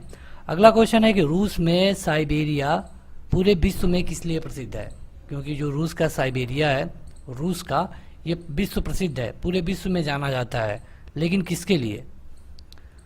अपनी ठंडी जलवायु के लिए, गर्म जलवायु के लिए, बस यही दो ऑप्शन है आपके लिए। तो देखिए ये जाना जाता है अत्यधिक ठंडी जलवायु के लिए। यहाँ पे बहुत ज़्यादा यहाँ की जो जलवायु है ठंडी है और इसीलिए जाना जाता है साइबेरिया। कहाँ पे है ये, रूस। रूस की राजधानी कहाँ पे है, मॉस्को। तो ये सब आपको जानना चाहिए। और देखा जाए तो रूस दुनिया का सबसे बड़ा देश है। किस आधार पे, तो एरिया के आधार पे। लेकिन मतलब कि पब्लिक यानी कि जनसंख्या के आधार पे कौन है, तो चीन है। और अभी अभी एक यूएन की रिपोर्ट आई थी कि 2028 तक जो भारत होगा चीन से भी आगे हो जाएगा। अगला क्वेश्चन है कि माउंट एवरेस्ट पर चढ़ने वाला प्रथम व्यक्ति कौन था। इसके लिए ऑप्शन नहीं मिलने वाला है आपको, सीधे आपको उत्तर बताना है। ये नहीं बताना है कि कहाँ का था, सीधे आपको बताना है कहीं का हो, बस उनका नाम बताना है। तो ये थे, इनका नाम था क्या, तेज सिंह नॉर्गे। तेज सिंह नॉर्गे नाम था इनका। माउंट एवरेस्ट पे चढ़ने वाले प्रथम व्यक्ति। माउंट एवरेस्ट किस देश में है, ये किस देश में है, तो ये है कहाँ पे, कमेंट करके बताइए। नेपाल में। नेपाल में इसको किस नाम से जाना जाता है, सागर माथा। अगला क्वेश्चन है कि जो कारगिल का युद्ध हुआ था, मतलब जो कारगिल जगह है ये कहाँ पे है, ये कहाँ पे है कारगिल की जगह। ऑप्शन है जम्मू एंड कश्मीर, राजस्थान, इसके साथ पंजाब और गुजरात। तो इसके लिए सही उत्तर है J&K। अगला क्वेश्चन है कि विश्व का सबसे बड़ा महाद्वीप कौन सा है। विश्व में सबसे बड़ा महाद्वीप कौन सा है। और इसके लिए ऑप्शन की ज़रूरत ही नहीं है, क्योंकि ये कॉमन क्वेश्चन है, छोटा क्वेश्चन है, ये तो आपको जानना ही चाहिए। तो सही उत्तर है एशिया। एशिया विश्व का सबसे बड़ा महाद्वीप है और इसमें इंडिया, चाइना, इतने बड़े बड़े देश भी आते हैं। लेकिन अगर आपसे पूछ लिया जाए कि महाद्वीप कितने हैं, तो इनकी संख्या है 7। सबसे छोटा महाद्वीप कौन सा है, तो ये है ऑस्ट्रेलिया। और चलिए यहाँ से एक क्वेश्चन है, पता है तो कमेंट करके बताइए, ऑस्ट्रेलिया की कैपिटल कहाँ पे है। अगला क्वेश्चन है कि विश्व का सबसे लंबा पशु, बेहद आसान क्वेश्चन, विश्व का सबसे लंबा पशु। तो इसके लिए सही उत्तर क्या हो जाएगा, जिराफ। अगला क्वेश्चन है कि विश्व का सबसे ऊंचा पर्वत शिखर, सबसे ऊंचा पर्वत शिखर कौन सा है। तो अभी हम बात कर रहे थे इसी के बारे में और इसका नाम है एवरेस्ट। ऊंचाई कितनी है, 8,848 मीटर। ये कभी कभी 50 भी हो जाता है क्योंकि इसकी लंबाई बढ़ रही है। कारण ये है कि आज जहाँ पे एवरेस्ट है, यहाँ पे एक समुद्र हुआ करता था, नाम था टिसीत, टिसीत। लेकिन समुद्र के बाद ये धीरे धीरे लंबा होता गया और आज भी कहा जाता है कि इसकी लंबाई बढ़ रही है। अगला क्वेश्चन है कि रेल पथ के मीटर गेज की चौड़ाई कितनी होती है।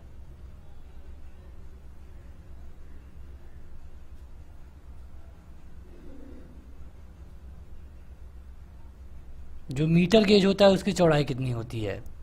तो देखिए रेल गेज में कुल मिला के 3, रेल पथ में कुल मिला के 3 गेज होते हैं, पहला ये, दूसरा ये और तीसरा ये। मतलब कि जो मीटर गेज है उसकी लंबाई चौड़ाई कितनी होती है, 1 मीटर। मतलब कि जो रेलवे के 2 ट्रैक बिछे हुए हैं इनके बीच की दूरी की बात हो रही है। तो यहाँ पे सबसे उतना नहीं पाया जाता है, सबसे ज़्यादा ये बड़ा गेज ही पाया जाता है। लेकिन यहाँ पे मीटर गेज की बात की गई है तो इसकी जो चौड़ाई होती है ये कितना होती है, 1 मीटर। अगला है कि विश्व का सबसे बड़ा देश कौन सा है। विश्व का सबसे बड़ा देश क्षेत्रफल के आधार पे, बेहद आसान क्वेश्चन। तो ये है रूस, अभी हमने आपको बताया। अगला क्वेश्चन है कि सविनय अवज्ञा आंदोलन कब शुरू किया गया।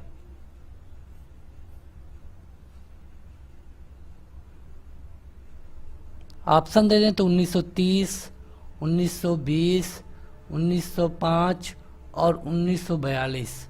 चलिए बताइए। तो ये शुरू किया गया था 1930 में। ख़त्म कब किया गया, तो 1930 में ही। जो नमक वाला दांडी यात्रा है ये इसी में हुआ था और ये शुरू किया गया था 12 अप्रैल को। ख़त्म कब हुआ, 12 मार्च को शुरू किया गया और 6 अप्रैल को ख़त्म किया गया। बढ़ते हैं आगे। अगला क्वेश्चन है कि किस भारतीय नेता को भारत का लौह पुरुष के नाम से जाना जाता है। बेहद आसान क्वेश्चन। तो ये थे सरदार वल्लभ भाई पटेल और लौह पुरुष जाना जाता है। जो पहली अंतरिम गवर्नमेंट बनी थी उसमें ये होम मिनिस्टर थे, होम मिनिस्टर थे जो अंतरिम सरकार बनी थी 1947 से लेके 50 के बीच में जो सरकार बनी थी उसमें ये गृह मंत्री थे। अगला है कि पानीपत का प्रथम युद्ध लड़ा गया था। देखिए इसके बारे में कुछ और बता दें इनके बारे में। इनकी जो एक मूर्ति बनी है गुजरात में, ये दुनिया की सबसे ऊंची मूर्ति है और अभी अभी बनाई गई है तापी नदी के किनारे। अगला है कि यहाँ पे आपको बताना है कि पानीपत का प्रथम युद्ध लड़ा गया था किसके किसके बीच में, ये भी आप बता सकते हैं। इसके साथ आप ये भी बता सकते हैं कि कब लड़ा गया। तो देखिए पानीपत का प्रथम युद्ध लड़ा गया था 1526 में। किसके किसके बीच में, तो बाबर और इब्राहिम लोधी के बीच में पानीपत का प्रथम युद्ध। अगला है कि अजमेर किस सूफी संत से संबंधित है। मतलब कि अजमेर में एक दरगाह है तो किस सूफी संत की दरगाह है। ये सारे डायरेक्ट क्वेश्चन है, इसके लिए ऑप्शन की ज़रूरत ही नहीं होगी अगर आपको थोड़ा भी इसके बारे में जानकारी होगी तो।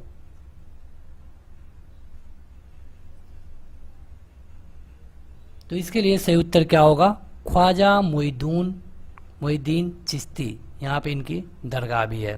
बढ़ते हैं आगे। अगला क्वेश्चन है किस मुगल राजा ने धार्मिक संप्रदाय दीन इलाही की स्थापना की थी। यह एक ऐसा मुगल राजा था जिसने एक नया धर्म बना दिया, नाम था दीन इलाही। तो ये राजा कौन था, और आपके ऑप्शन है अकबर, इसका बाप हुमायूं और इसका बेटा जहांगीर और एक शुरुआती को ले लीजिए बाबर। चलिए बताइए, पहले ये, उसके बाद ये, उसके बाद ये और उसके बाद ये, इस तरह आते हैं लोग, इनका क्रम। तो इसके लिए सही उत्तर है अकबर। अकबर ने शुरू किया था और अकबर बहुत कम उम्र में, मतलब कि 14 साल में ही राजा बना दिया गया था। अकबर के बेटे का नाम जहांगीर था। तो ये था अकबर जिसने कि दीन इलाही धर्म शुरू किया था। अगला है कि भारतीय गणराज्य के प्रथम राष्ट्रपिता कौन थे? भारतीय गणराज्य के प्रथम राष्ट्रपिता मतलब राष्ट्रपति, प्रेसिडेंट ऑफ इंडिया की बात हो रही है, तो इनका नाम है डॉक्टर राजेंद्र प्रसाद। अगला क्वेश्चन है कि मानसूनी हवाएं कौन सी होती हैं? जो मानसूनी हवाएं होती हैं कौन सी, मतलब कि हर समय हवा चलती है, तो कौन सी हवाओं को हम मानसूनी हवाएं कहेंगे? देखिए, मानसून कब आता है? जो वर्षा ऋतु में हवाएं चलती हैं उनको हम क्या कहते हैं? मानसूनी हवाएं। अगला क्वेश्चन है कि किस वर्ष में महात्मा गांधी का जन्म हुआ था? हम इनके जन्म दिवस पे ही 2 अक्टूबर को हर साल मनाते हैं, 2 अक्टूबर को। अब आपको बताना है कि इनका जन्म दिवस कौन सा है। ऑप्शन है 1969, 1869, 1857 और 1947।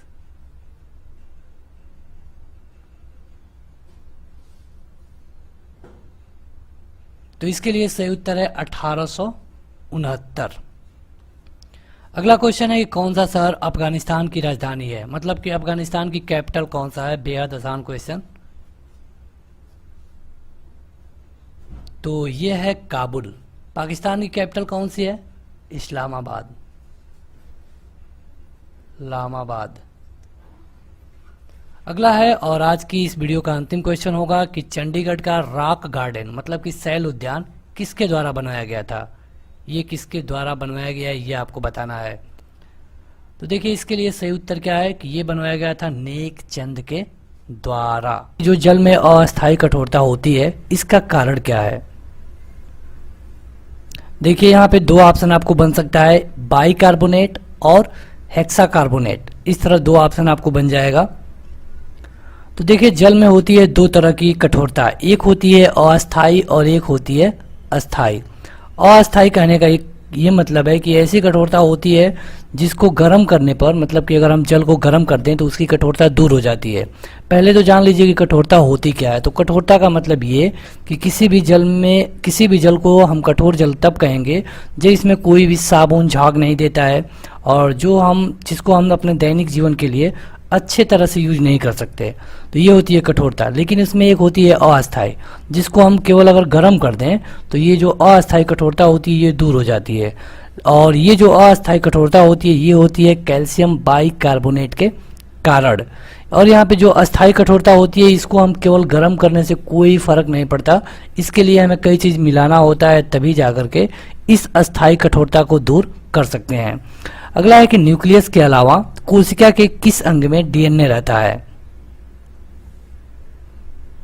तो आपके ऑप्शन हो जाएंगे पित्त, माइट्रोकांडिया। देखिए, यहाँ पे ऑप्शन नहीं है फिर भी हम आपको ऑप्शन दे रहे हैं, और लीवर, और इनमें से कोई नहीं।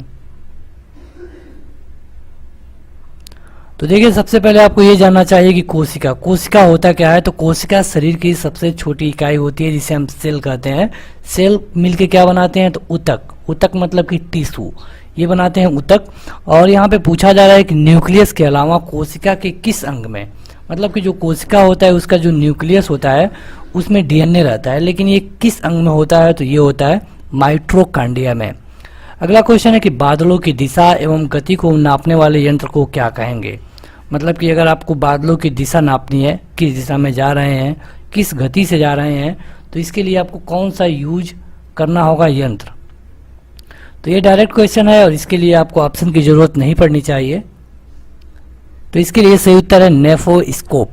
नेफोस्कोप एक ऐसा यंत्र है जो क्या मापता है? तो बादलों की गति और बादलों की दिशा। अगला क्वेश्चन है कि शरीर का सबसे बड़ा ग्रंथि कौन है? शरीर की सबसे बड़ी ग्रंथि कौन है? और अगर आपको ऑप्शन चाहिए तो ऑप्शन है यकृत, लीवर, इसके साथ साथ माइट्रोकांडिया और कोशिका, इन्हीं में से आपके ऑप्शन है, सही उत्तर इसमें से है। आपको बताना है कि क्या होगा। तो इसके लिए सही उत्तर होता है यकृत। शरीर का सबसे बड़ी ग्रंथि कौन सी है? यकृत।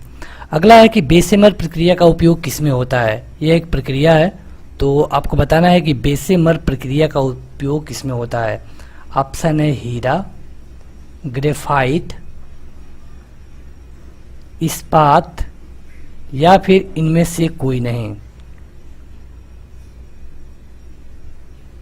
तो देखिए इसके लिए सही उत्तर होता है इस्पात। यहाँ पे हम थोड़ा सा कम आपको समय देंगे, मुश्किल से 2 सेकंड, और अगर आपको पता है तो आप अपना उत्तर कमेंट करके बताते रहिए।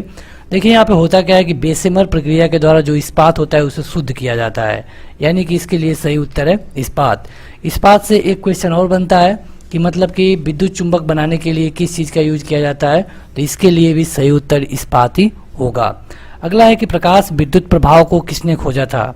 मतलब कि प्रकाश में जो विद्युत प्रभाव होता है ये किसके द्वारा खोजा गया था? और आपको केवल 2 ऑप्शन मिलेंगे, पहला न्यूटन और दूसरा आइंस्टीन।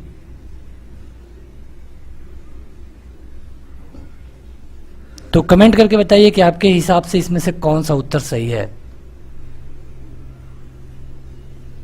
तो देखिए जो प्रकाश विद्युत प्रभाव है ये खोजा गया था महान वैज्ञानिक अल्बर्ट आइंस्टीन के द्वारा। अगला क्वेश्चन है कि वातानुकूलित प्लांट की क्षमता दी जाती है, मतलब जो वातानुकूलित प्लांट बनाए जाते हैं उनकी जो क्षमता होती है वो किस तरह क्षमता होती है, जैसे कि ये कितने तक को ये मतलब कि वातानुकूलित कर सकता है। इनकी क्षमता किस में होती है? किलोग्राम में, मीटर में, टन में, या फिर इनमें से कोई नहीं। तो इनकी क्षमता होती है हमेशा टन में। टन मतलब कि 1000 किलोग्राम। बढ़ते हैं आगे। तो अगला है कि स्टोरेज बैटरी में किस तत्व का उपयोग होता है? मतलब कि जो स्टोरेज बैटरी आप देखते हैं जो कि हम घड़ी में भी यूज करते हैं, दीवार घड़ी की बात हो रही है, तो इसमें जो किस तत्व का उपयोग होता है? अगर आपको ऑप्शन चाहिए तो ऑप्शन है जस्ता, तांबा, सिल्वर, और इनमें से कोई नहीं।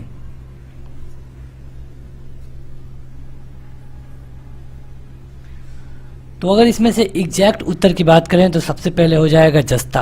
अगर जस्ता नहीं होता है तो यहाँ पे कुछ मात्रा में तांबा भी होता है, लेकिन आपका सही उत्तर क्या होगा? जस्ता। अगला क्वेश्चन है कि मिठाइयों में जिलेटिन क्यों मिलाया जाता है? तो इसके लिए ऑप्शन नहीं दिया जा सकता। अगर आपने पढ़ा है कि जिलेटिन मिलाया जाता है तो क्यों मिलाया जाता है? तो देखिए मिठाई में, किसी भी मिठाई में जिलेटिन मिलाने के 2 कारण होते हैं। एक तो पहला होता है कि वो क्रिस्टल बनाने के लिए होता है, और दूसरा कारण ये होता है उसमें सुगंध और स्वाद बढ़ाने के लिए। सुगंध और स्वाद बढ़ाने के लिए, सुगंध तथा स्वाद को बढ़ाने के लिए जिलेटिन मिलाया जाता है। और इसके साथ साथ कभी कभी पूछा गया है क्रिस्टल वाला भी क्वेश्चन। अगला है कि गन पाउडर, ये किसका किसका मिश्रण होता है? जो गन पाउडर होता है ये किसका किसका मिश्रण होता है, ये आपको कमेंट करके बताना होगा। तो इसके लिए सही उत्तर है ये होता है सल्फर, इसके साथ चारकोल, और इसके साथ इसमें सोरा मिलाया जाता है। मतलब इन तीनों को मिलाने के बाद क्या बनता है? Gun powder. अगला क्वेश्चन है कि वाहनों के टायरों में भरने में कौन सी गैस का प्रयोग किया जाता है? और आपके ऑप्शन है नाइट्रोजन, हीलियम, हाइड्रोजन, और इनमें से कोई नहीं। तो इसके लिए सही उत्तर क्या होगा? हीलियम। देखिए हीलियम ही क्यों, हाइड्रोजन क्यों नहीं? क्योंकि हाइड्रोजन भी तो हल्का होता है, हीलियम भी हल्का होता है। तो यहाँ पे देखा जाए तो हीलियम कुछ ज़्यादा हल्का होता है, और एक गुण इसमें और आ जाता है कि अगर इसमें आप कोई गुब्बारे में इसे भर देते हैं तो ये गुब्बारा ऊपर की तरफ जाने लगता है। ऊपर क्यों जाता है? तो हल्का होने के कारण। अब देखिए हाइड्रोजन को अगर आप यूज करेंगे तो कहीं घर्षण होती है तो इसमें आग लगने के चांसेस बढ़ जाते हैं, लेकिन हीलियम के साथ ऐसा नहीं होता है। इसलिए जो वायुयान के टायर होते हैं, जो एरोप्लेन की बात हो रही है, उसमें भरा जाता है हीलियम। आगे बढ़ते हैं। तो अगला है कि दर्पण बनाने में किसे उपयोग किया जाता है? मतलब कि अगर आप दर्पण बनाने जा रहे हैं तो आपको इनमें से किसका उपयोग करना पड़ेगा? ऑप्शन है AgNO3 और सोडियम NaCO2, NaCl, और नॉन ऑफ दीज। तो इसके लिए सही उत्तर होता है AgNO3, मतलब कि सिल्वर नाइट्रेट। सिल्वर नाइट्रेट का यूज क्या करते हैं? दर्पण बनाने में। दर्पण सामान्य रूप से कितने तरह के होते हैं? तो देखिए, सामान्य रूप से पूछा जाएगा तो दो होते हैं, पहला अवतल, दूसरा उत्तल। हालांकि एक समतल दर्पण भी होता है, और समतल दर्पण से बस एक ही क्वेश्चन आपके परीक्षा में पूछा जाता है कि जो समतल दर्पण होता है इसकी वक्रता त्रिज्या कितनी होती है। पूछा जाता है कि जो समतल दर्पण होता है इसकी वक्रता त्रिज्या कितनी होती है। तो समतल दर्पण की वक्रता त्रिज्या होती है अनंत। ये क्वेश्चन कई बार पूछा जा चुका है। अगला है कि कौन सी गैस सिगरेट लाइटर से निकलती है। मतलब कि जो लाइटर यूज होता है सिगरेट को जलाने के लिए, उनमें कौन सी गैस भरी होती है, ये आपको बताना है।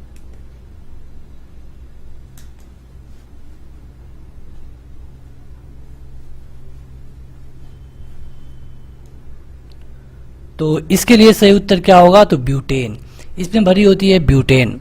अगला है कि निर्जलीकरण निम्न में से किस चीज की कमी से उत्पन्न होता है? निर्जलीकरण, और आपके ऑप्शन है NaCO2, NaCl, AgBr, इन्हीं में से बताइए। तो निर्जलीकरण होता है NaCl से, मतलब कि सोडियम क्लोराइड से। अगला क्वेश्चन है कि CNG का फुल फॉर्म बताना है आपको। CNG का फुल फॉर्म, और इसके लिए आपको ऑप्शन नहीं मिलने वाला है, सीधे आपको अपना उत्तर कमेंट करके बताना है। ये क्वेश्चन कई बार पूछा जा चुका है। तो इसके लिए सही उत्तर होता है C से कंप्रेस्ड, N से नेचुरल और G से गैस, मतलब कि compressed natural gas CNG। Use कहाँ होता है? तो वाहनों में इसको यूज किया जाता है। LPG होता है, LPG का कहाँ पे यूज करते हैं? तो इसका यूज हम किचन में करते हैं। फुल फॉर्म क्या होता है? तो लिक्विड पेट्रोलियम गैस। अगला क्वेश्चन है कि पेट्रोल का मुख्य संघटक क्या है। मतलब कि पेट्रोल में क्या होता है संघटक के रूप में? तो देखिए, ये होता है ऑक्टेन। ऑक्टेन होता है इसमें यूज संघटक के रूप में। अगला है कि मोबाइल फोन का आविष्कार किसने किया था। सीधा सीधा क्वेश्चन है और आपको अपना उत्तर भी सीधा बताना है। मोबाइल फोन का आविष्कार किसने किया था? तो ये किया गया था डॉक्टर कपूर के द्वारा। मार्टिन कपूर है, वैसे पूरा नाम देखा जाए तो मार्टिन कपूर है, डॉक्टर मार्टिन कपूर। अगला क्वेश्चन है कि वायुयान की गति मापना उपकरण से, मतलब किस उपकरण से नापते हैं? ऑप्शन है हेकोमीटर, टेकोमीटर, हाइड्रोमीटर, और इनमें से कोई नहीं। तो सही उत्तर क्या होगा? टेकोमीटर। टेकोमीटर से क्या मापते हैं? वायुयान की गति, और जो वायुयान की गति नापने का उपकरण है इसे हम क्या कहेंगे? टेकोमीटर। अगला क्वेश्चन है कि हाई ब्लड प्रेशर का प्रमुख कारण क्या है। मतलब कि यहाँ पे उच्च रक्तचाप का प्रमुख कारण क्या है? तो देखिए, सबसे पहले तो इसका प्रमुख कारण मानसिक तनाव होता है, लेकिन मानसिक तनाव के साथ साथ जो आपका खान पान है, इसके साथ जो आपके शरीर में फैट है, ये सारे इसके कई कारण हैं। अब आपको ऑप्शन के अनुसार देखना होगा। आपको ऑप्शन में क्या दिया गया है? कोलेस्ट्रॉल दिया गया है, मानसिक तनाव दिया गया है, या फिर खान पान दिया गया है। तो यहाँ पे इसका सही उत्तर है मानसिक तनाव। अगला क्वेश्चन है कि अनाच्छादन का प्रक्रिया उन क्षेत्रों में अधिक होती है। अनाच्छादन का प्रक्रिया किन क्षेत्रों में अधिक होती है? आपको ये बताना है। अब जहाँ पे रात में टेम्परेचर, ऑप्शन है कि रात में टेम्परेचर कम हो, रात में टेम्परेचर अधिक हो, कहाँ पे होगी ये? तो ये होगी जहाँ पे रात में कम टेम्परेचर होता है वहाँ पे। तो अगला क्वेश्चन है कि कौन सा रक्त समूह सार्वत्रिक रक्तदाता है। रक्तदाता मतलब कि जो सबको अपना ब्लड दे सकता है। ऑप्शन है ए बी और ओ।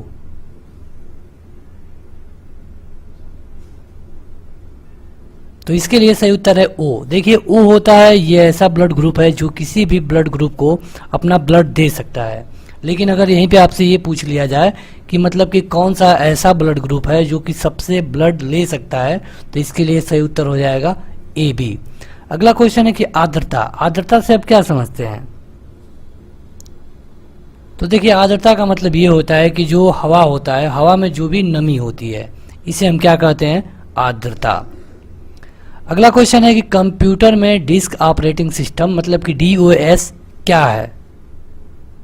ये क्या काम करता है? सीधे आपको बताना है कि जो DOS होता है, डिस्क ऑपरेटिंग सिस्टम, जिसका फुल फॉर्म है, इसका काम क्या है? देखिए जो डिस्क ऑपरेटिंग सिस्टम होता है, इसके साथ साथ कई और चीज़ें होती हैं, लेकिन जो DOS है, इसका काम होता है जो कंट्रोलिंग पावर है, मतलब जो कंप्यूटर में जो कंट्रोल करने वाले हैं और जो बुनियादी हैं, मतलब कि जो बेसिक चीज़ें हैं उनको कंट्रोल करने का काम होता है DOS का। देखिए यहाँ से कई क्वेश्चन बनेंगे, जैसे कि आपसे पूछ लिया जाता है कि रैम का फुल फॉर्म बताइए, रोम का फुल फॉर्म बताइए, CPU का फुल फॉर्म बताइए, ALU का फुल फॉर्म बताइए, WWW का फुल फॉर्म बताइए। इस तरह कंप्यूटर से कई क्वेश्चन बनते हैं। तो रैम मतलब क्या होगा? Random access memory. रोम मतलब क्या होगा? Read only memory. रैम और रोम का नाम तो आपने खूब सुना होगा, जब भी हम कोई मोबाइल बाई करने जाते हैं तो हमें ये दो चीज़ें वहाँ पे मिलती है। और CPU का क्या होगा? तो सेंट्रल प्रोसेसिंग यूनिट। ALU का क्या होगा? तो अर्थमेटिक लॉजिक यूनिट। WWW का क्या होगा? World wide web.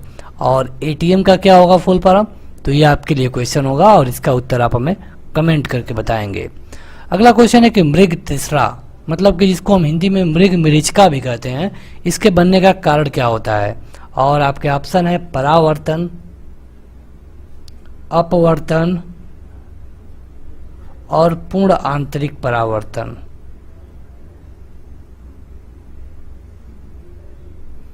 देखिए अगर आपको भी इस वीडियो में क्वालिटी संबंधी कोई इशू है तो यहाँ पे 3 डॉट आपको मिल जाता है, उसे दबाइए, वहाँ पे क्वालिटी का ऑप्शन मिलेगा, वहाँ पे जो भी हायर क्वालिटी है उसे सेलेक्ट करिए, आपको ये अच्छी क्वालिटी में दिखने लगेगी। तो देखिए इसके लिए सही उत्तर है पूर्ण आंतरिक परावर्तन, मृग तीसरा। मृग तीसरा बनने का कारण क्या होता है? तो पूर्ण आंतरिक परावर्तन। ये आपको लाइट वाले चैप्टर में पढ़ाया जाता है और यहाँ पे पूर्ण आंतरिक परावर्तन 2 या 3 चीज़ों में होता है। एक आपको पढ़ाया जाएगा जो हीरा चमकता है, तो हीरा के चमकने का कारण क्या होता है? तो ये भी पूर्ण आंतरिक परावर्तन ही होता है। अगला क्वेश्चन है किसमें भरपूर मात्रा में लौह पाया जाता है? अब ये लौह जो खाने वाला लौह है उसकी बात हो रही है, तो ये किसमें भरपूर मात्रा में लौह पाया जाता है? पूछ लिया जाए आपसे कि हरी सब्जियां, अगर आपको ऑप्शन दे दिया जाए मांस, मछली या फिर दूध, तो इसके लिए सही उत्तर क्या होगा? हरी सब्जियां। देखिए अगर हरी सब्जियां में पूछ लिया जाए कि हरी सब्जियां में से कौन सी सब्जी है जिसमें अधिक पाया जाता है, तो ये हो जाता है आपका, क्या होगा आपका? अगर आपको पता है तो आप हमें कमेंट करके बता सकते हैं। आपका सही उत्तर है पालक। जो पालक होता है उसमें सबसे अधिक मात्रा में लौह पाया जाता है। अगला क्वेश्चन है कि कोशिका विभाजन के लिए तर्क तंतुओं को संगठित करता है कौन? देखिए जब वृद्धि होती है शरीर में और जब कोशिका का विभाजन होता है कहीं कहीं पे, तो एक होता है तारक केंद्र। तारक केंद्र, और इसका काम क्या होता है कि जो तंतुएं हैं उनको ये संगठित करता है। अगला क्वेश्चन है कि वह कौन सा बल है जिसके कारण पिंड धरती के केंद्र की ओर खींचा चला आता है? वह एक कौन सा बल है जिसके कारण कोई भी पिंड धरती की तरफ आता है? बेहद आसान क्वेश्चन। तो इसे कहते हैं हम ग्रेविटेशनल फोर्स, मतलब कि गुरुत्वाकर्षण बल। सबसे पहले किसने बताया था गुरुत्वाकर्षण बल के बारे में? तो न्यूटन ने। क्या बताया इन्होंने बताया कि धरती के अंदर कोई ना कोई बल ऐसा है जो कि हर एक वस्तु को अपनी तरफ खींचता है। अगला है कि चलिए आगे बढ़ने से पहले एक क्वेश्चन आपको और बता दें, और यहाँ पे इसका जो उत्तर होगा आप हमें कमेंट करके बताइएगा। देखिए यहाँ पे धरती है और यहाँ पे इसका ग्रेविटेशनल फोर्स है इतना दूरी पर, मतलब कि यहाँ पे कोई भी वस्तु होगा तो धरती उसे अपने तरफ खींच लेगी। ग्रेविटेशनल फोर्स के बाहर होगा तो धरती उसे नहीं खींच पाएगी। यहाँ पे आप हमें ये कमेंट करके बताइए कि कितनी स्पीड से हम कोई भी चीज़ को फेंकें जिससे कि वो कभी धरती पे लौट के ना आए। और इसका ऑप्शन करीब करीब आपको बता दें 10 से लेके 12 के बीच में होता है, इसी के बीच में होता है, और आशा है कि आपने जरूर पढ़ा होगा। अगला क्वेश्चन है किसी पिंड के अपनी माध्य स्थिति से अधिकतम विस्थापन को क्या कहा जाता है? मतलब कि यहाँ पे कोई पिंड है और यहाँ पे जो है मैक्सिमम विस्थापन कर रहा है, यहाँ पे जो ये मैक्सिमम विस्थापन है इसे क्या कहते हैं? आपके ऑप्शन हो सकते हैं आवृत्ति, आयाम, आवर्तकाल। तो इसके लिए सही उत्तर होता है आयाम, और इसे डिनोट किससे करते हैं? तो स्मॉल ए से। अगला क्वेश्चन है कि ग्रसिका एक नली है। जो ग्रसिका नली है उसको हम क्या कहते हैं? अगर ऑप्शन चाहिए तो ऑप्शन है सांस नली, आहार नली, जीवनदायिनी नली, जीवनदायी नली। चलिए बताइए, जो ग्रसिका नली है उसका दूसरा नाम क्या है? तो देखिए इसका दूसरा नाम क्या होता है? आहार नली। जो ग्रसिका नली है इसको आहार नली भी कहा जाता है।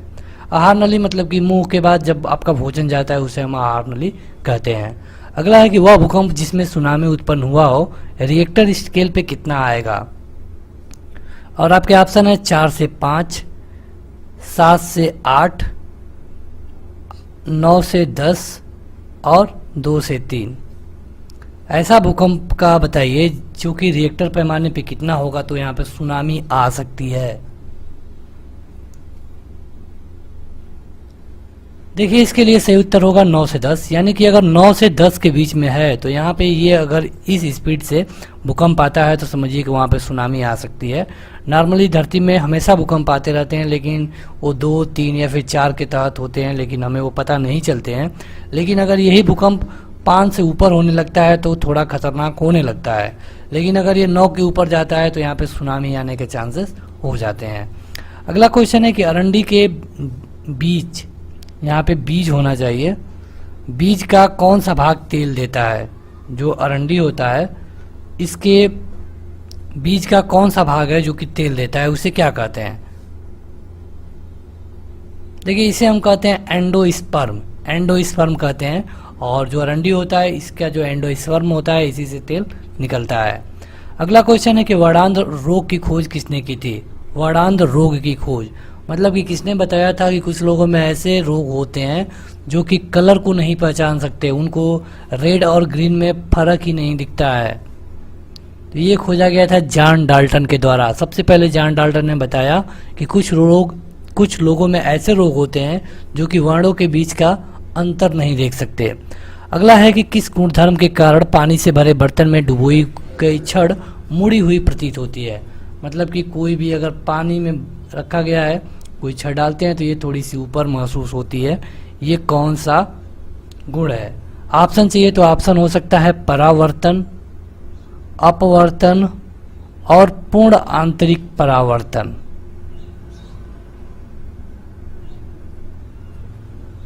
चलिए बताइए। तो इसके लिए सही उत्तर क्या होगा?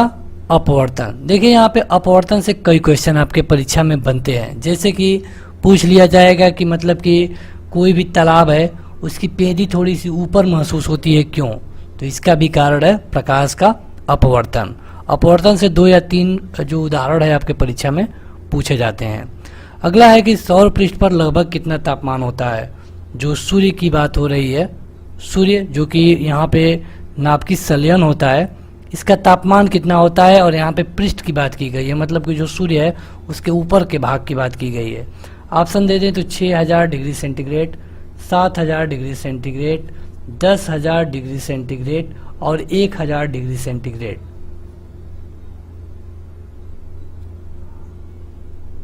तो इसके लिए क्या सही होगा? तो 6000 डिग्री सेंटीग्रेड।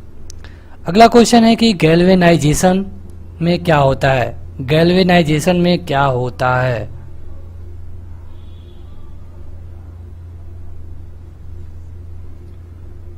तो देखिए गैल्वेनाइजेशन का मतलब ये होता है कि जब लोहे को हम जंग से बचाने के लिए उस पे जिंक का लेप करते हैं, जंग से बचाने के लिए जिंक का लेप करते हैं, तो इसे हम कहते हैं गैल्वेनाइजेशन।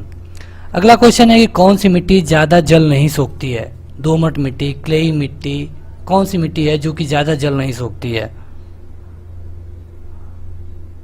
तो ये होती है क्लेई मिट्टी। अगला क्वेश्चन है कि बीज रहित फल को किस तकनीकी से विकसित किया जाता है? ऐसा फल बताइए, मतलब कि अगर हम ऐसा फल बनाना चाहते हैं जिसमें बीज ना हो, तो बीज ना हो ऐसा फल तो है नहीं वैसे नेचुरल में, लेकिन अगर हम ऐसा फल उत्पादन करना चाहते हैं तो हमें क्या करना होगा? तो देखिए हमें इसके लिए करना होता है संकरण, मतलब कि दो पौधों को मिला करके दोनों के अच्छे अच्छे गुण को मिला करके एक तीसरा पौधा बनाया जाता है, इसे हम क्या कहते हैं, संकरण।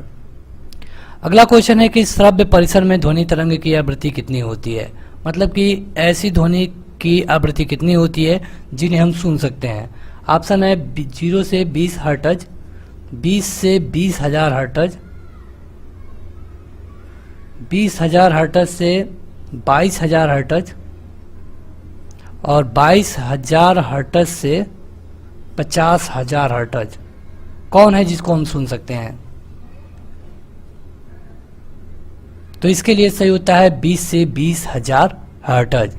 अगला क्वेश्चन है कि आर्किमिडीज का नियम किससे संबंधित है, मतलब कि कौन सा नियम ऐसा है जो सेम टू सेम आर्किमिडीज के नियम के जैसा है।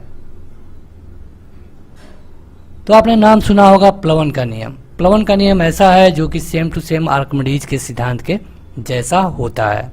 अगला क्वेश्चन है कि साधारणतः प्रयोग में आने वाले वस्त्र को धोने वाले सोडा का नाम क्या होता है, मतलब जो कपड़े धोने वाला सोडा होता है उसका रासायनिक नाम क्या है, यही तो बताना है आपको इसमें।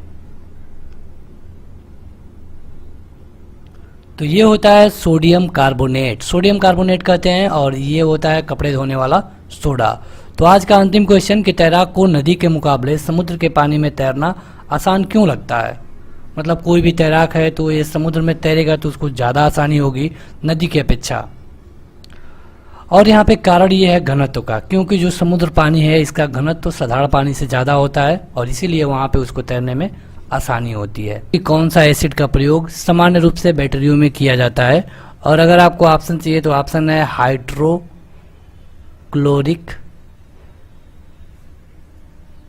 एसिड, दूसरा है सल्फ्यूरिक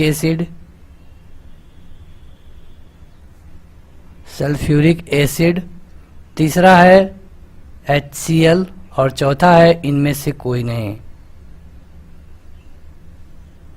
तो देखिए यहाँ पे इसके लिए सही उत्तर होता है सल्फ्यूरिक एसिड, जो कि यूज होता है कहाँ पे, तो बैटरियों में।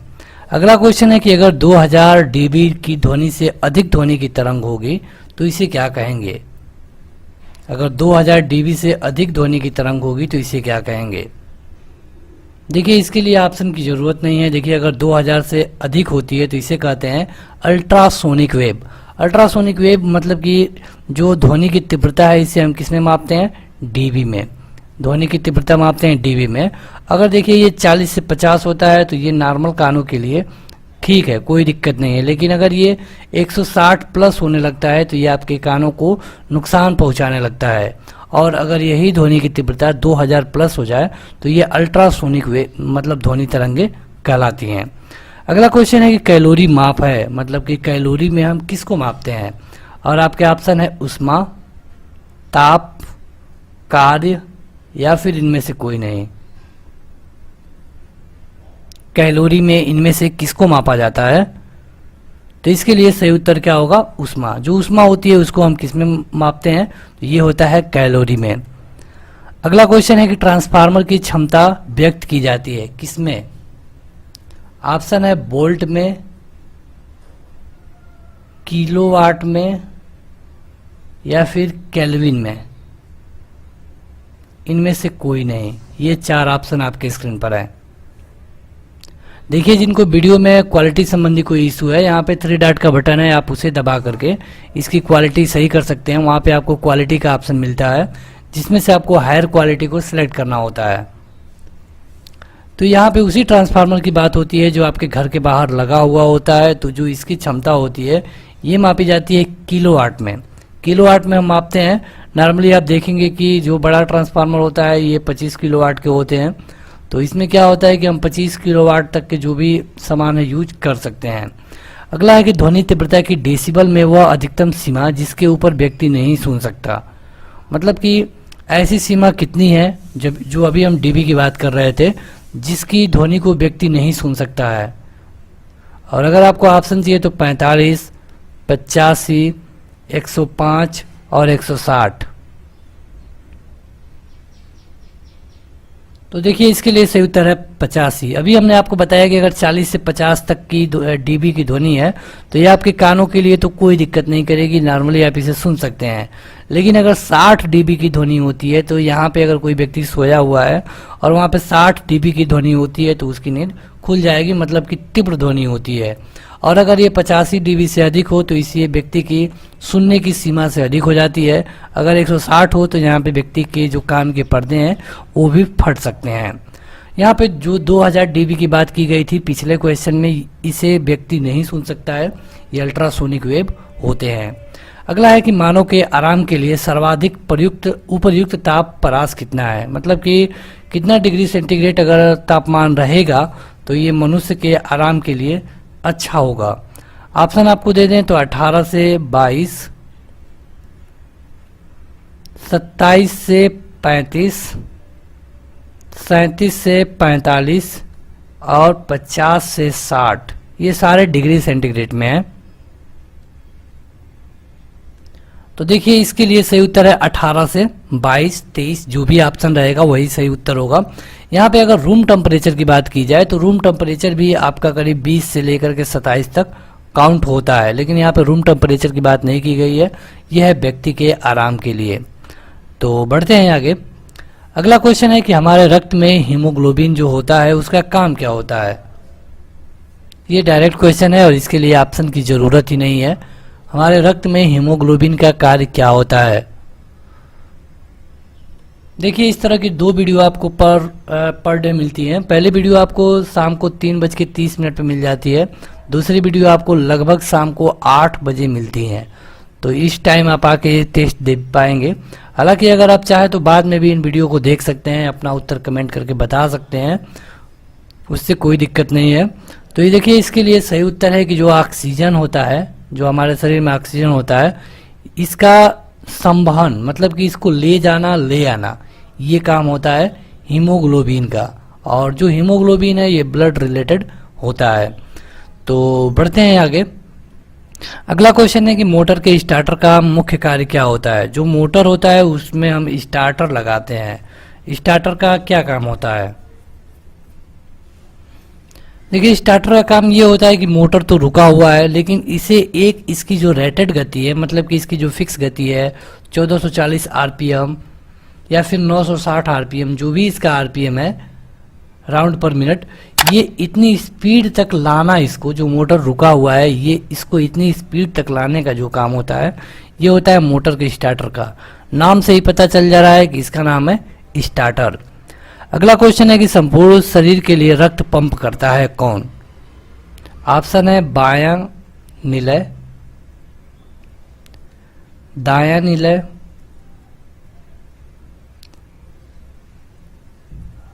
और फेफड़ा, किडनी, ये आपके ऑप्शन है।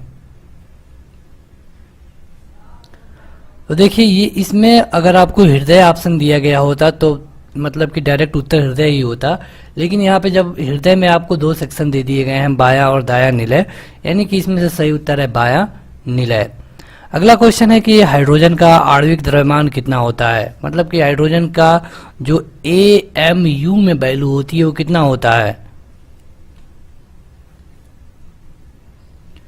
तो देखिए AMU में जो इसकी वैल्यू होती है वो होती है 1.008, और जो AMU है इसका फुल फॉर्म आपसे कई बार पूछा गया है, तो एटॉमिक मास यूनिट इसका फुल फॉर्म होता है।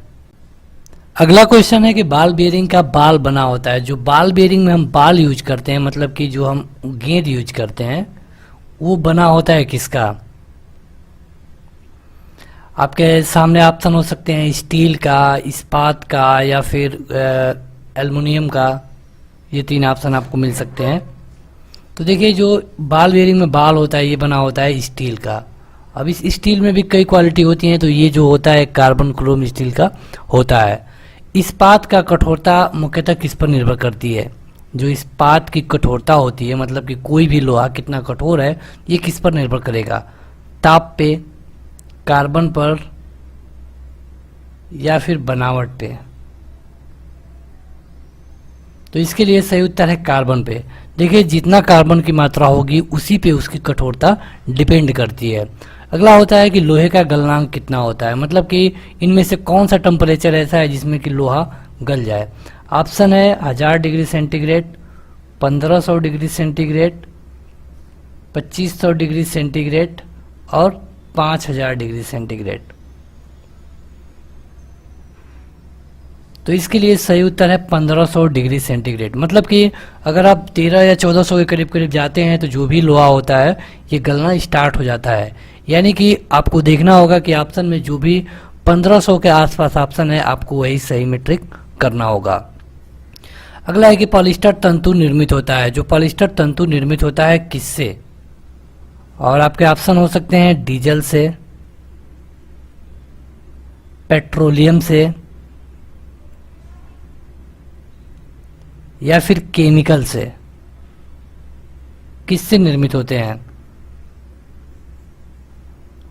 तो ये होते हैं पेट्रोलियम से। पेट्रोलियम से क्या निर्मित होते हैं, पॉलिस्टर तंतु।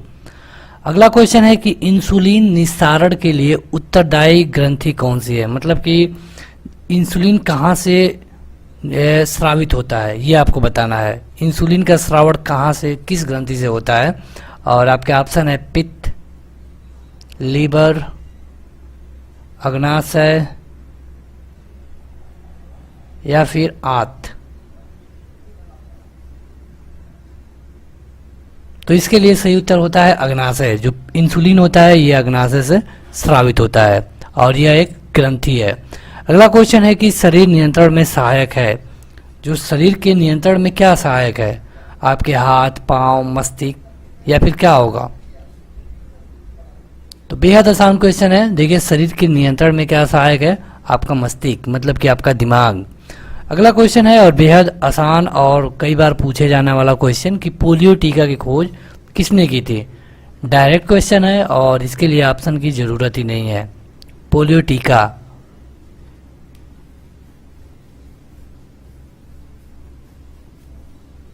तो इसके लिए सही उत्तर है जॉन साल्क ने। जॉन साल्क ने की थी किसकी खोज, पोलियो टीका की। पोलियो में होता क्या है कि जो बच्चे होते हैं उनको खास करके ये रोग होता है और वे विकलांग हो जाते हैं। और देखा जाए तो इस समय जब हम 2019 की बात कर रहे हैं, भारत में पोलियो का जो रोग है पूरी तरह लगभग खत्म हो चुका है। अगला क्वेश्चन है कि मानव शरीर के भीतर खून किसकी अनुपस्थिति के कारण नहीं जमता है। देखिए जो खून होता है, ब्लड होता है, इसकी हम बात करें तो ये आपके शरीर के बाहर जो ही निकलता है, ये जमने लगता है। लेकिन यही ब्लड जब आपके मतलब कि जो हृदय है उसमें है या फिर जो आपकी नाड़ियां हैं उसमें है तो वहां पे नहीं जमता है। क्यों, तो यहाँ पे एक चीज होता है फाइब्रोजीन और उसी के कारण ये खून आपका शरीर के अंदर नहीं जमता है। अगला क्वेश्चन है कंप्यूटर का वह भाग बताइए जो दिमाग की तरह कार्य करता है, क्या कहते हैं उसे। आपके ऑप्शन हो सकते हैं सीपीयू, रैम, रोम या फिर एएलयू। अगर आपको इसमें से दो ऑप्शन सही लगते हैं तो आप दोनों को कमेंट करके बताइए। तो देखिए इसके लिए सही उत्तर है सीपीयू। सीपीयू को कंप्यूटर का दिमाग कहा जाता है। इसका फुल फॉर्म होता है central processing unit. Central processing unit. और यहाँ पे अगर आप एएलयू को भी देख लें तो ये भी कंप्यूटर के दिमाग की तरह काम करता है। हालांकि जो सीपीयू है उसी में एएलयू होता है, एएलयू सीपीयू में ही होता है और इसका फुल फॉर्म होता है अर्थमेटिक लॉजिक यूनिट। क्योंकि जो कंप्यूटर जो गणितीय गणनाएं करता है, जो भी काउंटिंग वाले मतलब काम करना होता है कंप्यूटर को, ये करता है एएलयू में। क्योंकि दिमाग है सीपीयू, लेकिन सीपीयू के अंदर क्या होता है, एएलयू होता है कहीं पे। तो यहाँ पे कंप्यूटर का दिमाग आपसे पूछा जाए तो इसके लिए सही उत्तर क्या होगा, सीपीयू। यहाँ पर रैम पूछा गया है तो रैम का मतलब होता है रैंडम एक्सेस मेमोरी और रोम का मतलब होता है रीड ओनली मेमोरी। तो बढ़ते हैं आगे। कल के क्वेश्चन में हमने पूछा था एटीएम का फुल फॉर्म, तो कई लोगों ने अपना कमेंट करके उत्तर बताया भी, लेकिन कुछ ज़्यादा लोगों के कमेंट नहीं आ पाए थे। देखिए एटीएम का जब भी आपसे फुल फॉर्म पूछा जाएगा आपको पहले नंबर पे ऑप्शन दिया जाता है automatic teller machine. Automatic teller machine. और देखा जाए तो यही कई लोग इसको ट्रिक कर देते हैं, लेकिन ये गलत होता है। इसका सही उत्तर ऑटोमेटिक ना होके ऑटोमेटेड होता है, ऑटोमेटेड। ये आपको ध्यान रखना चाहिए, कई बार ये क्वेश्चन आपसे पूछ लिया जाता है। अगला क्वेश्चन है कि चुंबकीय फ्लक्स इकाई है, मतलब कि जो चुंबकीय फ्लक्स है इसकी इकाई क्या है, ये आपको बताना है। चुंबकीय फ्लक्स डायरेक्ट क्वेश्चन है और इसका उत्तर आपको डायरेक्ट ही बताना चाहिए।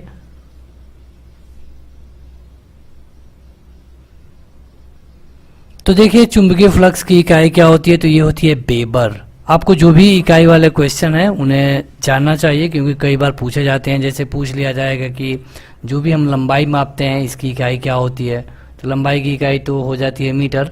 लेकिन यहाँ से हार्ड क्वेश्चन आपसे बनेंगे तो पूछा जाएगा कि स्टेरेडियन, रेडियन, जो कोणीय वाले इकाई होते हैं, इस तरह के क्वेश्चन भी आपसे पूछ लिए जाते हैं। अगला है कि एक लेड एसिड सेल को आवेशित करने के लिए सप्लाई की आवश्यकता होगी कितना। मतलब कि एक लेड एसिड सेल है, इसको जो सप्लाई चाहिए वो कैसी सप्लाई चाहिए, एसी चाहिए या फिर डीसी चाहिए। तो देखिए एसिड सेल की बात हो रही है, मतलब कि जो सेल हम यूज करते हैं, खास करके देखा जाए तो दीवार घड़ी में या फिर जहाँ कहीं पर भी, तो ये इसमें होता है डीसी, यानी कि इसको चार्ज करने के लिए आपको डीसी की ही जरूरत पड़ती है। एसी मतलब क्या होता है, तो ये होता है अल्टरनेटिंग करंट, मतलब कि जो हम करंट यूज करते हैं। और डीसी मतलब कि जो बैटरी वाला करंट होता है, इसको हम कहते हैं डीसी। अगला क्वेश्चन है कि स्टील में कार्बन की प्रतिशतता कितनी होती है। 0.5 से 0.6, 1.2 से 1.7, 1.9 से 2.3 और 2.5 से 2.7 स्टील में कार्बन की प्रतिशतता।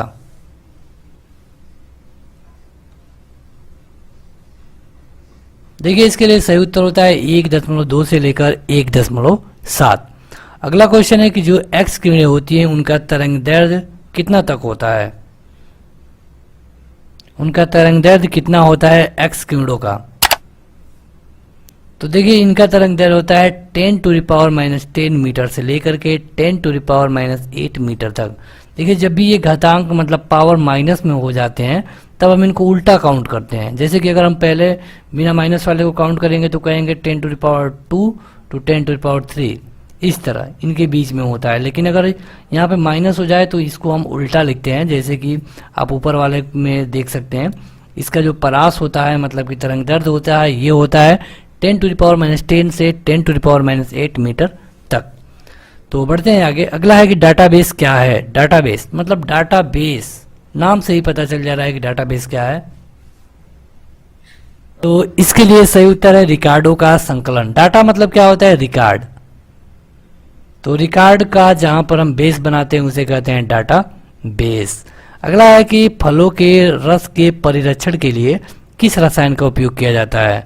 मतलब कि अगर आपके पास कोई फल का रस है और आप चाहते हैं कि वो खराब ना हो जल्दी, तो इसके लिए आपको कौन सा केमिकल यूज करना चाहिए। तो इसका नाम होता है सोडियम बेंजोएट। सोडियम बेंजोएट ये होता है फलों के रस के परिरक्षण के लिए। अगला है कि सबसे हल्का और सर्वाधिक वाष्पशील द्रव ईंधन है। सबसे हल्का तथा सर्वाधिक वाष्पशील द्रव ईंधन कौन है। ये डायरेक्ट क्वेश्चन है और इसके लिए ऑप्शन की जरूरत ही नहीं है।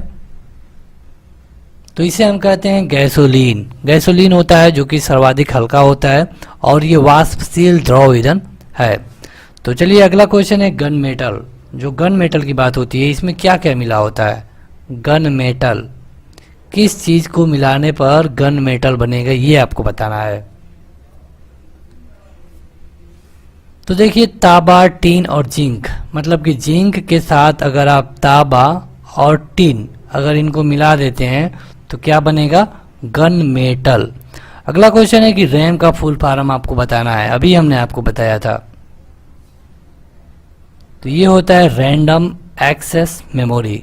Random access memory. पूछ लिया जाए रोम का तो रीड ओनली मेमोरी। और इसी तरह ALU का अर्थमेटिक लॉजिक यूनिट। देखिए ये सारे क्वेश्चन कई बार आपके परीक्षा में पूछे जाते हैं। यहाँ पे पूछा गया कंप्यूटर पेरिफेरल से क्या समझते हैं आप। कंप्यूटर पेरिफेरल अगर कहा जा रहा है तो इसका मतलब क्या है। तो इसका मतलब ये है कि कंप्यूटर में जो भी चीज़ें लगती हैं, चाहे वो इनपुट हो या फिर आउटपुट हो, उनको कंप्यूटर पेरिफेरल कहते हैं। मतलब कि कंप्यूटर की सामग्री। और कंप्यूटर की सामग्री कितने तरह की होती है, खास रूप से दो तरह की। दो तरह से कौन कौन, तो इनपुट और आउटपुट। इनपुट मतलब क्या, तो इनपुट मतलब वो चीज़ें जिनसे हम कंप्यूटर को अपनी बात कहते हैं। मतलब कि कोई कंप्यूटर रखा हुआ है, अगर उससे हमको अपनी बात कहनी है तो हम क्या करेंगे, तो इससे हम या तो अपना माइक का यूज कर सकते हैं, या फिर जो कीबोर्ड होता है, कीबोर्ड में हम कोई बटन प्रेस करेंगे जिससे कि कंप्यूटर को पता चलेगा, या फिर हम माउस का यूज कर सकते हैं, ये सारी चीज़ें जिससे हम अपनी बात कंप्यूटर को बताते हैं, इनपुट करते हैं, उसे कहते हैं इनपुट डिवाइस। दूसरा होता है आउटपुट डिवाइसेस। अब आउटपुट डिवाइसेस क्या है कि आउटपुट डिवाइसेस से मतलब कि कंप्यूटर अपनी बात जब हमसे बताएगा, जब कोई भी हमें आउटपुट देगा, तो ये होती है आउटपुट डिवाइसेस। जैसे हमने कोई कैलकुलेशन दिया है कंप्यूटर को और कंप्यूटर ने उसे हल कर लिया, अब वो हमें बताना चाहता है तो कैसे बताएगा, वो बताएगा आपको डिस्प्ले से, मतलब कि आपको डिस्प्ले पे दिखेगा, या फिर वो आपको प्रिंटर के द्वारा बताएगा। तो ये जो सारी चीज़ें हैं जिससे कि हमको रिजल्ट मिल रहा है कंप्यूटर के द्वारा, इन्हें क्या कहेंगे, तो आउटपुट डिवाइस करेंगे। देखिए इसी तरह कंप्यूटर में दो चीज़ें और होती हैं, एक होता है सॉफ्टवेयर, एक होता है हार्डवेयर। तो हार्डवेयर का मतलब वो सारी चीज़ें जिनको हम छू सकते हैं, सॉफ्टवेयर का मतलब कि वो सारी चीज़ें जिनको हम छू नहीं सकते हैं। ये चीज़ आपके मोबाइल पर भी लागू होता है। अगला क्वेश्चन है कि एक अस्थायी चुंबक का चुंबकत्व तो नष्ट होता है, अब कब। देखिए क्या होता है कि अगर किसी भी लोहे को, खास करके नरम लोहे को, अगर हम चुंबक के प्रभाव क्षेत्र में रखते हैं तो थोड़ी देर बाद इसमें भी चुंबक के कुछ गुण आ जाते हैं। हालांकि ये कुछ गुण होते हैं, लेकिन जो ही इन चुंबकों को हटाया जाता है, ये जो चुंबक का गुण है ये खत्म हो जाता है। और जो ये अस्थायी गुण है इसे हम कहते हैं अस्थायी चुंबक। तो ये कब खत्म हो जाएगा, कब नष्ट हो जाएगा, जब चुंबकन बल को हटा दिया जाएगा। अगला है कि जनरेटर किस सिद्धांत पे काम करता है। जो जनरेटर होता है वो किस सिद्धांत पे काम करता है, ये आपको बताना है। ये सारे डायरेक्ट क्वेश्चन है।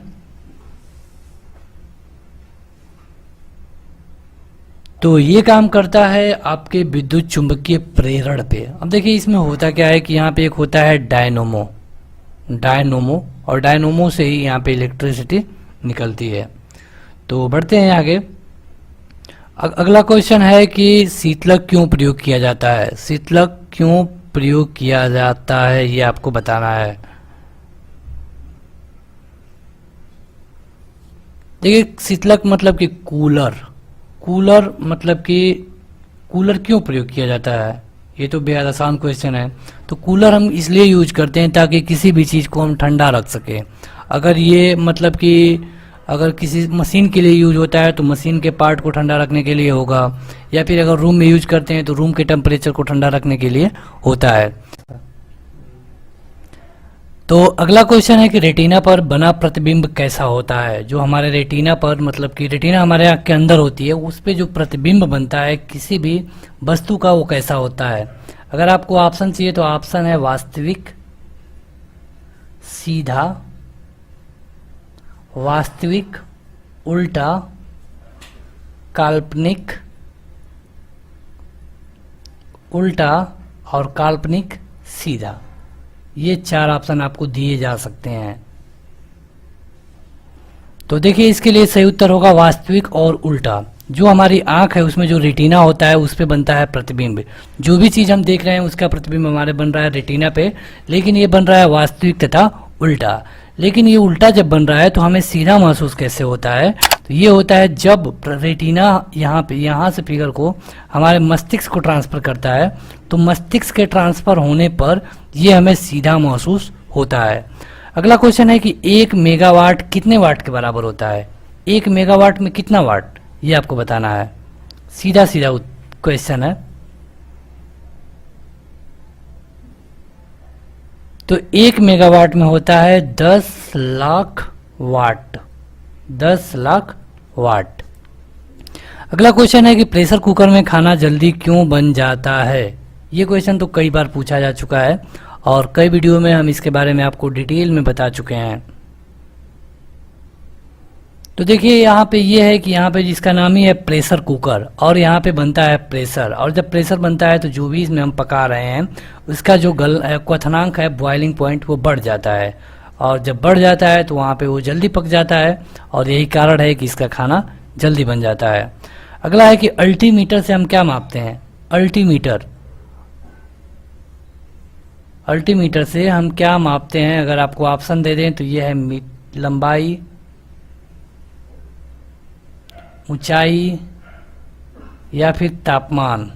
क्या मापते हैं अल्टीमीटर से, तो ये होता है ऊंचाई। और किस तरह की ऊंचाई, तो जब हम भूतल से, मतलब कि जो धरती का तल है, इससे हम जो भी लेवलिंग करते हैं उसे हम नापते हैं अल्टीमीटर से। अगला क्वेश्चन आपके स्क्रीन पर कि क्यूरी इकाई है किसकी। क्यूरी एक इकाई है किसकी, मतलब कि हम किसको क्यूरी में मापते हैं। इसकी खोज क्यूरी दंपत्ति द्वारा की गई थी, इसीलिए इसका नाम क्यूरी रखा गया, और इसका नाम है रेडियो सक्रियता। रेडियो सक्रियता के बारे में आपने पढ़ा होगा। इसमें क्या होता है कि कोई भी कण होता है जो कि कुछ समय बाद अपने का आधा हो जाता है, और वह जो उसका टाइम पीरियड है उसे रेडियो सक्रियता टाइम पीरियड भी कहते हैं। अगला है कि ये कॉम्पैक्ट डिस्क किस प्रकार की डाटा का भंडारण करता है। कॉम्पैक्ट डिस्क मतलब कि सीडी की बात हो रही है, जो कि कंप्यूटर में होता है। तो यह किस तरह की डाटा को रखता है। देखिए ये डाटा रखता है प्रकाशिक, मतलब कि यहाँ पे प्रकाशिक डाटा रखा जाता है, और जब ये कंप्यूटर के अंदर इंटर करने पे चलता है तो इसका रीड भी प्रकाशिक डाटा के तहत ही होता है। अगला है कि वर्ल्ड वाइड वेब मतलब कि WWW, ये किस कंपनी द्वारा सबसे पहले इसको विकसित किया गया। ये नहीं पूछा जा रहा है कि किसने विकसित किया गया, किस कंपनी ने सबसे पहले इसको प्रकाशित किया, ये पूछा गया है। आपके ऑप्शन हो सकते हैं एप्पल, माइक्रोसॉफ्ट, बस इसी में से बताइए, या फिर विंडोज। आपको ये 3 ऑप्शन दिए जा सकते हैं और इसके लिए सही उत्तर है माइक्रोसॉफ्ट। देखा जाए तो माइक्रोसॉफ्ट इंटरनेट की दुनिया में काफ़ी दिनों से है। अगला है कि आईटी का फुल फॉर्म बताना है आपको। जो हम आईटी कोर्स करते हैं इसका फुल फॉर्म क्या होगा, और ये बेहद आसान क्वेश्चन है। तो ये होता है इंफॉर्मेशन टेक्नोलॉजी आईटी का फुल फॉर्म। अगला क्वेश्चन है कि पानी के बूंदों के गोल होने का कारण क्या है। ताप, पृष्ठ तनाव, दाब, इनमें से क्या है। तो इसके लिए सही उत्तर है पृष्ठ तनाव, जिसको हम कहते हैं सरफेस टेंशन। पानी की जो बूंदें गोल होती है इनका कारण होता है सरफेस टेंशन। सरफेस टेंशन से कई प्रश्न आपके परीक्षा में पूछे जाते हैं। आपसे पूछा जाएगा कि मतलब कि जो आप गर्म खाना खाते हैं वो ज़्यादा अच्छा लगता है ठंडे खाने के अपेक्षा, क्यों, तो ये होता है सरफेस टेंशन के कारण। मच्छर पानी पे तैरते हैं, क्यों, तो ये होता है सरफेस टेंशन के कारण। अगला है कि जो एथलीट होता है, मतलब कि जो धावक होता है, उसको अगर तुरंत ऊर्जा की ज़रूरत है तो उसे आप क्या देंगे।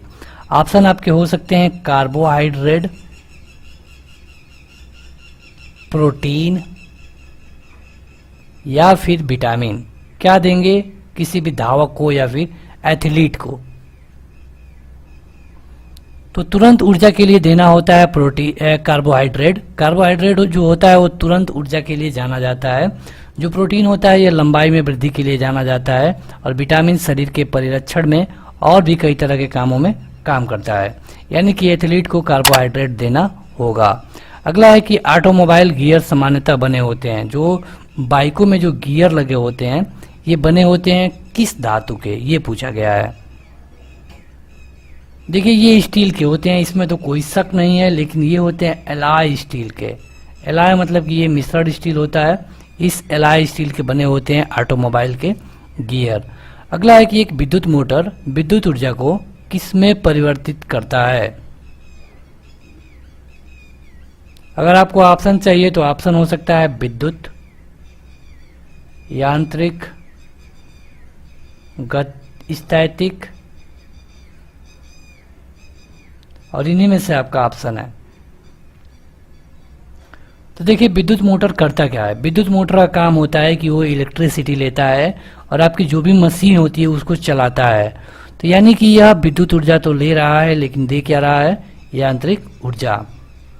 अगर बात करें विद्युत मोटर के उल्टा की, तो ये होता है डायनोमो। डायनोमो का क्या होता है, तो डायनोमो यांत्रिक ऊर्जा को लेता है और देता क्या है, तो ये विद्युत ऊर्जा को देता है डायनोमो। मतलब कि डायनोमो और विद्युत मोटर दोनों एक दूसरे के उल्टा हैं। अगला क्वेश्चन है कि यदि वायुमंडल ना हो तो पृथ्वी कैसी दिखाई देगी, और आपके ऑप्शन हो जाते हैं सफेद, नीला, काला, या फिर इनमें से कोई नहीं।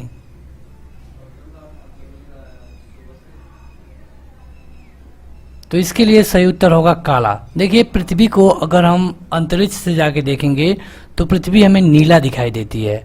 और कब तक नीला दिखाई देगी, जब तक पृथ्वी पे वायुमंडल है। अगर वायुमंडल नहीं रहेगा तो यहाँ पे जो कण है, धूल के कण है, वो नहीं रहेंगे और यहाँ पे उनका प्रकीर्णन नहीं होगा। कई बार पूछा गया है कि मतलब नीला दिखाई देने का कारण क्या है, तो प्रकीर्णन होता है। जब वायुमंडल नहीं रहेगा तो प्रकीर्णन नहीं होगा, और जब प्रकीर्णन नहीं होगा तो अंतरिक्ष यात्री को जिस तरह आकाश काला दिखाई देता है, धरती भी उसे काला ही दिखाई देगी अगर वायुमंडल ना हो तब। लेकिन फिलहाल वायुमंडल है तो हमें धरती कैसी दिखाई देती है, तो नीला, और इसीलिए इसे नीला ग्रह भी कहते हैं। अगला है कि हार्डवेयर क्या है। हार्डवेयर के बारे में अभी हमने आपको बताया है। तो देखिए ये वीडियो खत्म होने वाली है, तो अभी तक अगर आपने इसको लाइक नहीं किया है तो लाइक कर दीजिए। हर रोज 3:30 पर और शाम को 8 बजे आपको ये वीडियो मिलती है। तो इनमें से किसी भी समय आप लाइव होके ये टेस्ट दे सकते हैं। हालांकि आपको उस समय अगर आप लाइव नहीं हो पाते हैं तो बाद में भी आप ये टेस्ट दे पाएंगे। आपको अपना उत्तर कमेंट बॉक्स में कमेंट करके बताना होगा। तो देखिए हमने अभी आपको बताया था हार्डवेयर मतलब कि कंप्यूटर के वे भाग जिनको हम छू सकते हैं उन्हें हम कहते हैं हार्डवेयर, और जिनको हम नहीं छू सकते उनको क्या कहते हैं, सॉफ्टवेयर। अगला है कि हृदय रोग किससे होता है। मतलब जो हृदय में रोग होता है, खास करके हार्ट अटैक की बात करें, इसका मेन रीजन क्या है। अगर आपके ऑप्शन है फैट, कोलेस्ट्रॉल या फिर टेम्परेचर, तो क्या ऑप्शन सही होगा। तो इसके लिए देखिए 2 ऑप्शन सही होंगे, फैट भी होगा और कोलेस्ट्रॉल भी, क्योंकि फैट जो होता है इसी से कोलेस्ट्रॉल बनता है, और जो कोलेस्ट्रॉल होता है ये जो आपकी नसें हैं जिनमें ब्लड दौड़ रहा है उनके भीतर इस तरह बैठने लगता है, और आपके हृदय को ज़्यादा वर्क करना पड़ता है आपके ब्लड को पंप करने के लिए, और वहाँ पे हृदय घात यानी कि हार्ट अटैक हो जाता है। यानी कि इसका सही उत्तर है कोलेस्ट्रॉल। लेकिन कोलेस्ट्रॉल होता किससे है, तो फैट से। अगला क्वेश्चन है कि मानव शरीर में ऑक्सीजन को ले जाने और ले आने के लिए कौन काम करता है। ये क्वेश्चन इसी वीडियो में आ चुका है। तो ये होता है हीमोग्लोबिन। ये क्वेश्चन इसी में आ चुका है शुरू में, अगर आपने अच्छे से पढ़ा हो तो। हीमोग्लोबिन का काम क्या होता है कि ये ऑक्सीजन को संवहन का काम करता है, उसे ले जाने का और ले आने का। तो बस आज की इस वीडियो में इतना ही। आप इस वीडियो को जरूर लाइक करिए। आपको बता दें कि इस तरह की ढेर सारी वीडियो ऑलरेडी अपलोड है, आपको उनका लिंक इस वीडियो के डिस्क्रिप्शन में मिल जाएगा। तो इस वीडियो को लाइक करिए तथा अपने दोस्तों में शेयर करिए। Thank you.